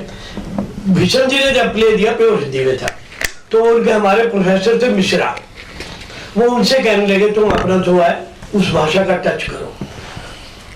तो फिर अनीस ने कहा, फिर अनीस को हमने कहा, पूरी रीडिंग सारे जो रीज ने तो प्योर हिंदी, और कबीरा खड़ा बाजार में किया, बाजार था पहले नहीं सिर्फ था कबीर कबीरा खड़ा बाजार हमने ही नाम दिया, वो लिखा हमने किताब में लिखा, दोहा है ना, कबीरा खड़ा बाजार में लिए मुराड़ा हाथ, तो वहां से लिया था। तो सारा अनीस ने सिंपल नाम था। हाँ जी जी कबीर सिंपल का जी जी कबीर नाम था। कबीर नाम था। तो बाजार किया, सभी कहते हैं बाजार होना चाहिए, रीजनरी बाजार है, नहीं वो उन्होंने बाजार लिखा। काफी ऐड चीजें की। एक दो चीजें हो रहा है, फैमिली की बात हो रही थी, हम कर रहे थे प्ले जुलूस, ऑल ऑफ सडन कानपुर से फोन आया, आपकी मम्मी की डेथ हो गई। तो एमके ने मुझे फोन किया, मेरी मदर की डेथ हो गई, शो शुड कंटिन्यू। पता नहीं 12वां का 13वां शो था, हमने कहा कंटिन्यू रहेगा, डोंट वरी। और फिर उसके बाद एक खुशी की खबर आई, जानकी देवी काले में कगार की आग कर रहे थे, नवंबर का महीना था, बहुत बड़ी अच्छी न्यूज मिली, आपके बिटिया हुई है। तो वो एक परिवार जो था, मुझे आज तक याद है, वो अभी बात हो रही थी, सबसे बड़ी बात जो है दिल्ली के अंदर सबसे बड़ी जो बात है, रिहर्सल स्पेस ही नहीं है, कोई जगह ही नहीं है, कोई जगह नहीं है। अब अनीस, जलीस और तनवीर आए थे मेरे यहाँ एक दिन, मेरे पास 800 स्क्वायर मीटर का पूरा प्लाट है, मैंने कहीं से लिया है, पूरे 2 स्टेज बनाए हैं। मैंने कभी आओ, एमके नहीं आ पाया, बिजी था, बॉबी भी आया, आओ, पूरे स्टेज बने हैं। और जब तक ये पूरे दिल्ली के कोने कोने में नहीं जाएगा, पास रिहर्सल भी करवा दूंगा फ्री में, प्ले भी फ्री, जगह भी फ्री, जो भी है ये मेरी तरफ से ऑफर है। क्योंकि जो मेरा कीड़ा है ना दिमाग में, तो नाटक वालों को भी निकला नहीं, ना निकलेगा, रहेगा हमेशा तक। Thank you. कोई सवाल आप लोगों के होंगे तो एमके यहाँ हैं, मुझे लगता है कि अच्छा रहेगा, कुछ भी कोई प्रश्न हो उस संदर्भ में, क्योंकि ये तो देखिए हकीकत है कि हमने जो एक परिवार 70 लोगों का था और 22 साल तक एक साथ ईद और दिवाली मनाई है, ये अपने आप में मुझे इतनी एनर्जी मिली कि मुझे लगता है कि ये हम लोगों ने सचमुच जिंदगी को एक बहुत हसीन बना दिया था। और आपस में जो रिश्ते थे, इतने खूबसूरत रिश्ते कि मेरे पास दूसरा एग्जाम्पल नहीं है, जो प्रयोग का रिश्ता था। तो वो उस चीज़ों को अब हम मिस करते हैं, क्योंकि हमारे सारे दोस्त या तो बाहर चले गए या बॉम्बे चले गए या कुछ ऐसी नौकरियों में लग गए, कुछ ऐसी बीवियों के चक्कर में हुए कि बहुत सारी चीजें थी। बीवियों को तो मैं नहीं कह रहा हूँ कि मेरे साथ भी हुआ, मैं अपने ऊपर के कह रहा हूँ कि नहीं साहब कुछ और कर लो। बाईपास सर्जरी हो गई। मतलब मेरी माँ के साथ मसला ये था कि हम चारों भाई निकल जाते थे, कभी सुबह को, कभी सुबह और शाम दोनों वक्त। तो माँ कहती कोई ढंग का काम भी तो कर लो, नाटक वाटक तो होता रहेगा। तो वो जो साइकी थी उसको चेंज करने में माँ को 10 साल लगे, क्योंकि उसको लगता था कि ढंग का काम नहीं है, इसको चारों बच्चे अजीब से काम में लगे हैं। बाद में उनको लगा कि नहीं, मतलब ये वाकई बहुत ढंग का काम है। और वो प्ले जब देखने आती है तो बहुत खुश होती थी कि मेरे 4 बेटे चारों इस वक्त रोल कर रहे हैं, तो उनको बड़ी एनर्जी मिलती थी, फिर शाबाशी मिलती थी। लेकिन शुरू में मतलब मेरे लिए काफ़ी ये था कि फादर तो चूँकि काफ़ी लाइटेंट थे, पढ़े लिखे थे, तो वो सब जानते थे, लेकिन मदर को शौक नहीं था कि भटक गए शायद। तो हम सब लोग ऐसी परिवारों से आए थे, सीधे साधे परिवारों से, जिनकी माँ को लगता था कि हम लोग भटक कर किसी थिएटर में चले गए और रास्ता बाहर निकलने का कहीं मिलेगा या नहीं मिलेगा। लेकिन सब लोग बहुत ज़्यादा एनर्जी लेके बाहर निकले और बहुत इनलाइटेड होकर निकले, और वो सब लोग आज पहले से जो उनके परिवार के बाकी लोगों के मुकाबले में काफ़ी आगे निकल चुके हैं। ये एक बहुत बड़ा प्रयोग का कंट्रीब्यूशन है। तो कोई प्रश्न, कोई सवाल होगा तो मेरे ख्याल से माइक जी। नमस्कार सर। नमस्कार। मैंने कल भी दोनों सेशंस अटेंड किए थे और पिछले साल भी जो नटरंग के सेशंस थे वो भी अटेंड किए थे। एक बात सब में ये निकल कर जरूर आई कि जिस तरह का जुड़ाव आपका रहा था उस समय पर ग्रुप्स में, सभी में, जो आजकल नहीं देखने को मिलता है। और जो निर्देशक जो होते थे, वो जो जिस तरह से ज्ञान देने की प्रक्रिया आगे बढ़ती थी, वो भी आजकल नहीं दिखती है, उतनी अहमियत नहीं रखती है उतनी। सिर्फ एक नाटक करना एक मेन मकसद होता है। और जिस तरह से अभिनेता भी उस टाइम अहम भूमिका रखते थे, और आजकल तो निर्देशक ज्यादा हावी होते जा रहे हैं, या ऐसे क्या कारण रहे थे उस समय कि आजकल जो बात नहीं निकल कर आ रही है? ऐसे क्या रीजंस थे कुछ? यार मैं सच बताऊं, मैं खुद महसूस करता हूं, लेकिन हम लोग मिलते भी नहीं एक दूसरे से। मैं देखता हूं मंडी हाउस के चौराहे पर, एक तरफ से बहुत अच्छा भी लगता है, लेकिन अफसोस भी होता है कि बच्चे लगे हैं उस चौराहे में रिहर्सल, 4-5 रिहर्सल होती हैं शाम। मंडी हाउस का जो श्री राम सेंटर था ना, वहाँ थिएटर वाले, अच्छे थिएटर वाले बैठते थे, लेकिन बीच में वो बंद हो गया। फिर वहाँ बुक शॉप भी बंद। वो जब तक देखो अड्डेबाजी नहीं करेंगे ना थिएटर वाले, तब तक वो बात बनती नहीं। हाय सब आइलैंड्स में वो उधर है, वो वहाँ जाकर दहशत खाता हूँ मैं। मंडी हाउस को ढाबे पर कम से कम 200 लोग 300 लोग शाम को चाय पीते हैं, और फिर शाम को कार्यक्रम भी करते हैं वहाँ, समझिए ना, कार्यक्रम वगैरह। तो मुझे लगता है कि हमको कि वो जगह बनानी पड़ेगी कि जहाँ लोग थिएटर वाले बात करें एक साथ यार। मैं अपनी कहूँगा, मैं एक दिन सोया था, सडनली 12 बजे रात को बजाय मुझे जगाया, जरा बरसाती में रहते, उठो है क्या है, तो मैं शिवपुरी ढूंढ रहा है, मैं क्या वो फेस्टिवल कर रहे थे मोहरा के, फेस्टिवल कर सेट लगाना है। उनको पता चला था कि हमारे पास वो कारपेंट्री के सारे चीजें हैं। वुड यू बिलीव, सीधे हम उठाए और पहुंच गए वहां था। मैं कोई जाता हूँ थोड़ी शिवपुरी, मुझे सेट करके तो बाद में तो सेट ऑल नाइट, दीपक, मैं, रवि बसवानी और पता नहीं केतन मेहता, सब लोग बैठ के हमने उनका सेट पूरा करके सुबह वो अपने मॉडर्न स्कूल में टहलते आए, वहाँ आए, फिर सेट लगा था। हाँ नहीं समोसे आए थे, खा लो तुम लोग। फिर भी हमने तुगलक किया तो पैसे नहीं थे उनके पास कॉस्ट्यूम करने के, देशांतर कर जो आई वॉलंटियर मैं डिजाइन कर दूंगा कॉस्ट्यूम, और कॉस्ट्यूम जो कम से कम 2000-3000 का वो जमाने में होता था, हमने 40 रुपए में हेयर केयर बना के दिए। वहीं बैठ के वो जो शंकरलाल ऑडिटोरियम के सामने हॉल है ना छोटा सा, वहां पर रात भर हम लोग 10-12 लोग ये लाए, कुल्ले लाए और न्यूज़पेपर और साड़ियों से, तभी मैंने इसका ये कैसे बनता है और कैसे उसको बजा के। वो भी वैसे थे, वो हमको अपने साथ मिलने देते थे, बैठते थे और हम भी मिलने जाते थे, और डांट भी था कैसे नहीं कुछ नहीं। मतलब यहाँ तक एक दिन में तो तुम लोग बहुत सुना सारे दारू पीते हो, हमारे पास दारू मोहरा के बैठे बगल में उनके घर में, कुछ हो सकता है, पर हम की तरह दादा ने बोला तो कुछ तो करना ही पड़ेगा ना। सर घंटा दे दीजिए हो जाएगा। कहते बताया ना मैंने, ये बहुत चावल लोड़े हैं। तो मेरा एक दोस्त था, वो आर्मी में था, वो भी उनका चल पे मोटरसाइकिल का होगा कर पालम जाना पड़ेगा, दौड़े पालम जैसे पता नहीं भगवान के दर्शन करने थे, वो तो लेके पहुंचाई, हमने कहा अच्छा हम जा रहे हैं। तो देर वाज नॉट दिस, वो पता नहीं क्या माहौल था, मुझे आजकल लगता नहीं वैसा माहौल। मेरी बड़ी ट्रेजेडी है क्योंकि जो यूनियर्स है कभी अच्छा काम भी करते हैं, बहुत अच्छा आइडियाज आते हैं यंगस्टर्स के, I really adore those ideas what they do, but मुझे लगता है वो भी एक बबल की तरह होता है, कहीं कोई वो ठहरता नहीं वो बबल। हाँ वो बड़ी प्रॉब्लम है। दिल्ली का अपना एक अच्छा थिएटर फेस्टिवल है ही नहीं, एनएसडी को भूल जाओ, that not a festival, Delhi वालों का अपना फेस्टिवल वो भी नहीं है, उसकी जगह भी नहीं है, उसके लिए कुछ नहीं है, रेवेन्यू कुछ नहीं है। जो होना चाहिए वो सेलिब्रेट अवर प्ले फ्री, अरे हम मिलके करेंगे प्लेस, कोई पैसा नहीं लेकर थिएटर के पैसे ढूंढो, तो एक माहौल बनता है, वो प्रॉब्लम है। और दूसरा है कि हम पढ़े लिखे लोगों के साथ ही ड्रामा करना चाहिए, मैं जरा जोर देकर उधर अच्छी बात अच्छा प्ले उठाएंगे आप, तो वैसे प्ले करोगे तो नहीं करेगा तो कोई बात नहीं, कोई तो तुझे पता ही क्या होता है, मुझे मेरे मुंह से। अच्छा, एक स्टूडेंट के पॉइंट ऑफ व्यू से मैं ये पूछना चाहूंगा, आप आजकल अभी भी आप जाते हैं सभी जगह करते हैं और उस टाइम से भी आप कर रहे हैं, तो क्या जैसे मैंने अभी 2 दिन पहले एक इंटरव्यू लिया था, वो एनएसजी में भी जाते हैं और फॉरेन में भी जाते हैं लेक्चर देने, तो उनका कहना था कि मैं अब जो है मैंने सिर्फ एक क्वेश्चन उनसे ये किया कि इंडिया के स्टूडेंट्स और बाहर के स्टूडेंट्स में एक फर्क आप बताइए प्लीज। तो उन्होंने कहा यहाँ पे मुझसे कोई पूछता नहीं है और वहां पर मुझे कोई छोड़ता नहीं है, तो क्या ऐसी कमी आपको भी अब महसूस होती है? नहीं, मुझे नहीं। I work with IIT students, I work with university students. Believe me, they inspire me. मैं दंग रह जाता हूँ मैं देखा with ideas. हमारी ये बहुत गड़बड़ बात है कि हम बहुत अच्छे हैं, हमें सब कुछ आता है, ऐसा है नहीं। You have no idea youngsters किस लेवल पर किस रेंज में सोचते हैं।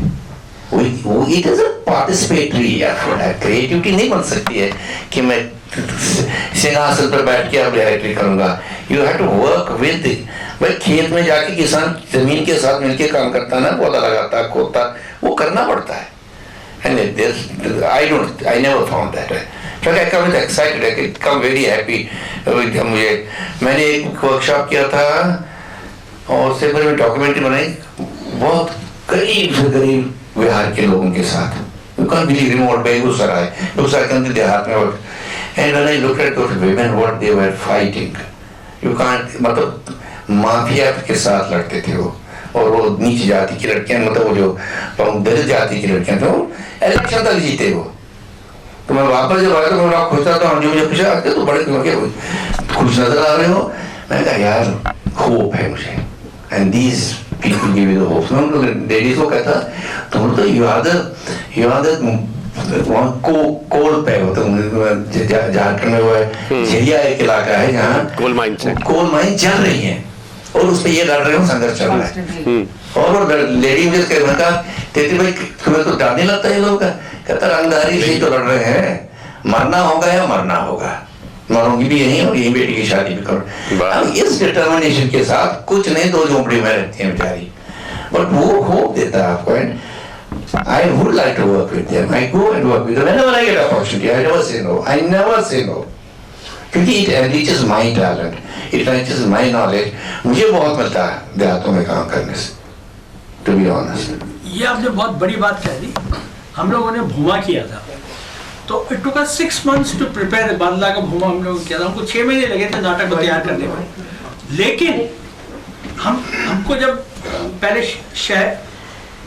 पहले शहरों में जाके कॉलोनीज में जाके हम लोग करते थे, तो हमको लगा कि लोगों को कुछ समझ में आ रहा है।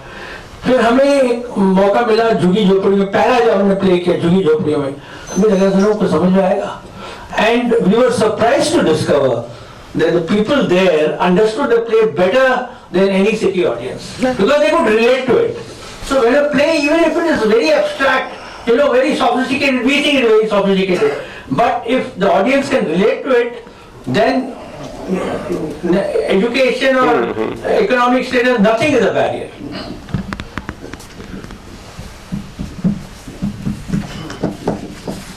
कुछ और कोई साहब? और कोई प्रश्न है क्या? चलो समापन करो आप। नहीं कोई मत आ रहे, हमने बहुत बोला, वो उसी पाएंगे, उसमें आएंगे।